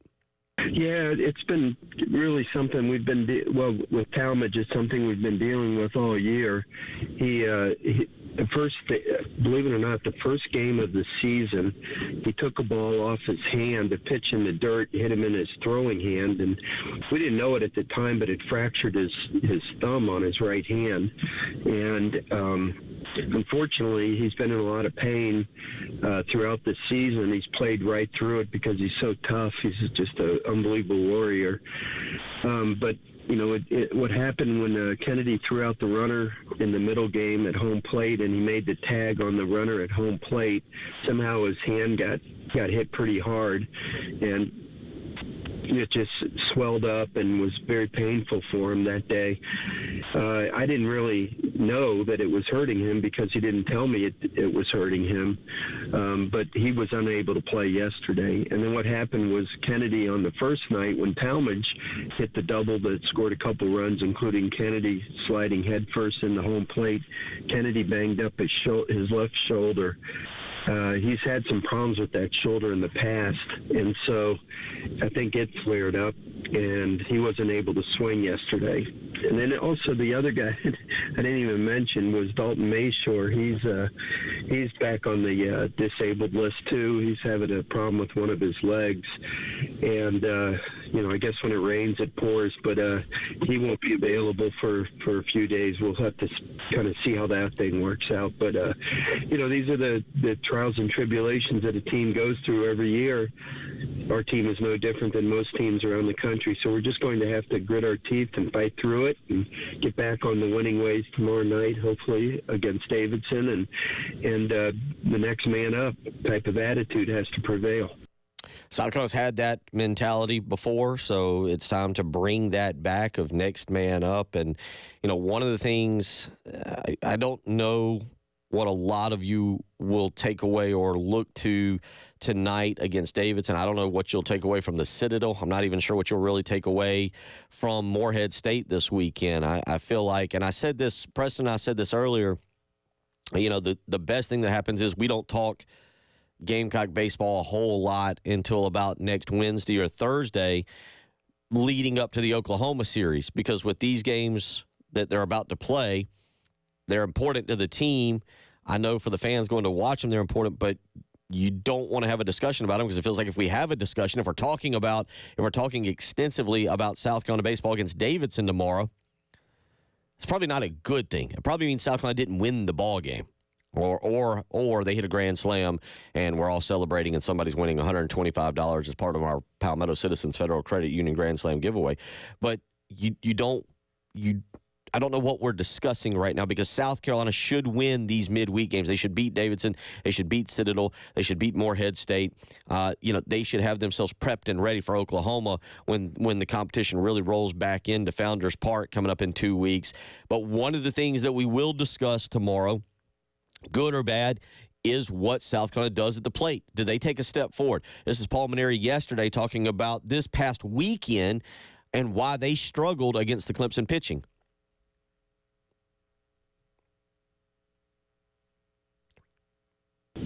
Yeah, we just didn't make good adjustments at the plate. They especially when they brought in the Allen kid yesterday. He threw nothing but sliders to us, and we just kept swinging through them. And I felt like we just didn't make the adjustment. And coaches are the ones that take the fall for that. The players, are up there and they need our help, and we discussed it with them, and I don't know why, but we just didn't make the adjustment. We knew he was going to throw a bunch of breaking balls, and we were just swinging on over top of them all. And he ended up striking out quite a few of our batters during that three inning stretch that he pitched. Outside of that, I thought we hit a couple of balls hard, but right at people. But listen, Clemson's a highly ranked team for a reason. Their pitching staff did a great job, and whenever you don't hit, you wonder, is it because we didn't hit well, or was because the other team really pitched well? And sometimes you got to give credit where credit is due. I think it was a little bit of each, and it's a learning experience for our team, and we're going to have to bounce back. That's all we can do at this point. And again, that begins tonight. Again, you'll be able to hear that 98.5 WOMG, 6:15 pregame, 6:30 start time for the Gamecocks as, again, they get going against Davidson. And, again, on the mound for the Gamecocks, it'll be Ryder Garino going tonight, so a chance for him to go. And we'll see what other arms get thrown out. We'll see what other bats have a chance to step up. You know, it's Davidson. They're responding with Jacob Vogel, who is another freshman, a right-hander, 0-1 on the season, 2.35 ERA. He's thrown 7 2/3, struck out 5, and walked 1. So a chance for South Carolina maybe to get the bats going again. Is it Clemson level, Oklahoma level, Arkansas level, Tennessee level, LSU level pitching? No. But any kind of confidence will help. 803-404-6100. Right now, we will take callers. What do we got? 2 pair, Jen? 2 pair of tickets? Let's see. 2 pair of tickets to Friday night's game against Morehead State. So we've got 2 pairs of tickets, 7 o'clock Friday night. We'll take callers 3 and 4, 803-404-6100. Callers 3 and 4, 803-404-6100. 2 pairs of tickets to Friday night's game against Morehead State. Give Jen a call right now. Win yourself some tickets. We'll come back. We'll wrap up the Tuesday morning episode of the early game. 107.5 The Game in Columbia. 100.5 The Game in Florence. And 100.3 The Game in Myrtle Beach. The Game Network. Listen to Gamecocks baseball on The Game. And if a Gamecocks batter hits a grand slam, you could win cash. You could win cash. You could win cash. You could win cash in the Palmetto Citizens Federal Credit Union Grand Slam giveaway. Go to 1075thegame.com and register. Brought to you by Palmetto Citizens Federal Credit Union and The Game. Bill Gunner for Mid-State Roofing. Worked for nearly 30 years. Larry Leitner and the family have been the proven leader in the roofing and waterproofing industry, and I've always told you why that is, because they think about your roof 24 hours a day, 7 days a week. Now, their tagline, of course, is if you have a leak, let Mid-State Roofing take a peek. But how about this? How about you not even get a leak? How about you go ahead and call Mid-State Roofing today? You'll speak with an on-call technician or a Mid-State Roofing employee, and they'll help you with a maintenance contract, whether it's your business or your home. You can prevent a leak before it happens, because with Mid-State Roofing, whether it's your home or your business, they design and install bonded systems with a protective guarantee that keeps your operation dry and running long into the future. That's why you need to go ahead and make that phone call today and line up that maintenance contract. Make sure everything's going to stay perfectly fine with these storms tomorrow and moving forward. So call Mid-State Roofing today, 803-356-1919. Tell them Bill Gunner sent you. This is Boomer Esiason with the Sports Minute. Whatever you want to say about the NHL's on-ice officials, don't say they're not keeping up with the times, folks. This season, the league began rolling out specially tricked-out Apple Watches that buzz and pulse game clock and penalty time remaining alerts. This allows the officials to focus on the action, which in hockey can change dramatically in a flash. I'm Boomer Esiason.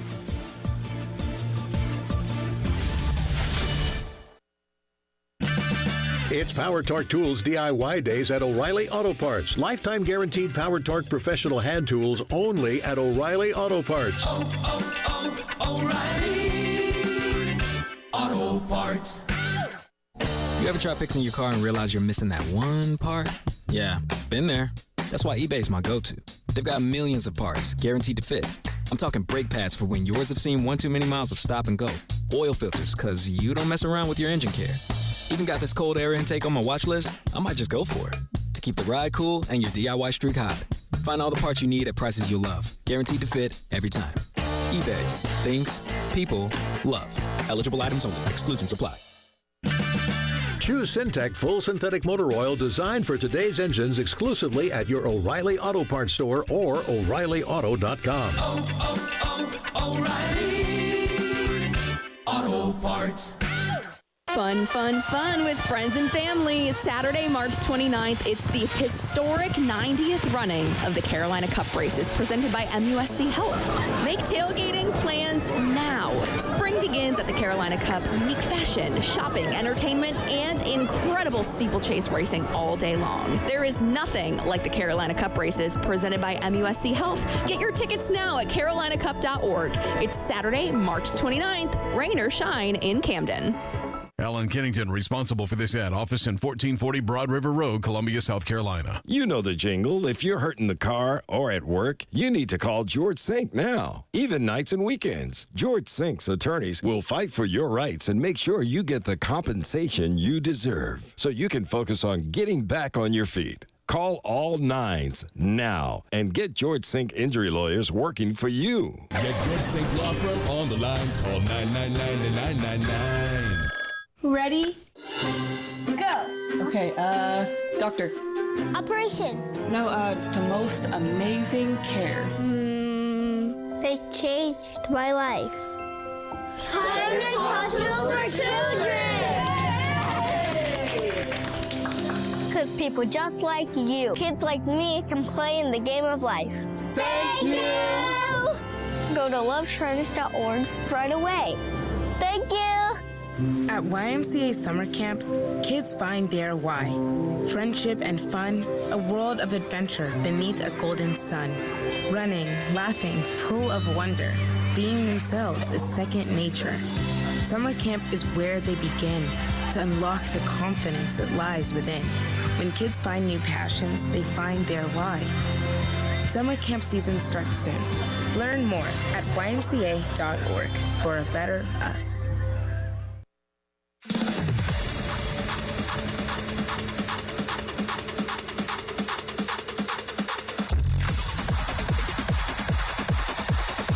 Early Game with Bill Gunter, former Gamecock Preston Thorne, and Jen Jensen on the Game Network and on 107.5, the Game app.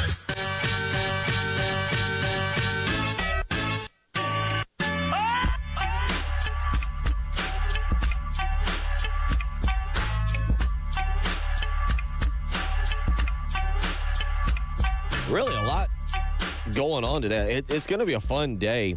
Weather's going to be pretty good. Then we get some storms coming up tomorrow morning.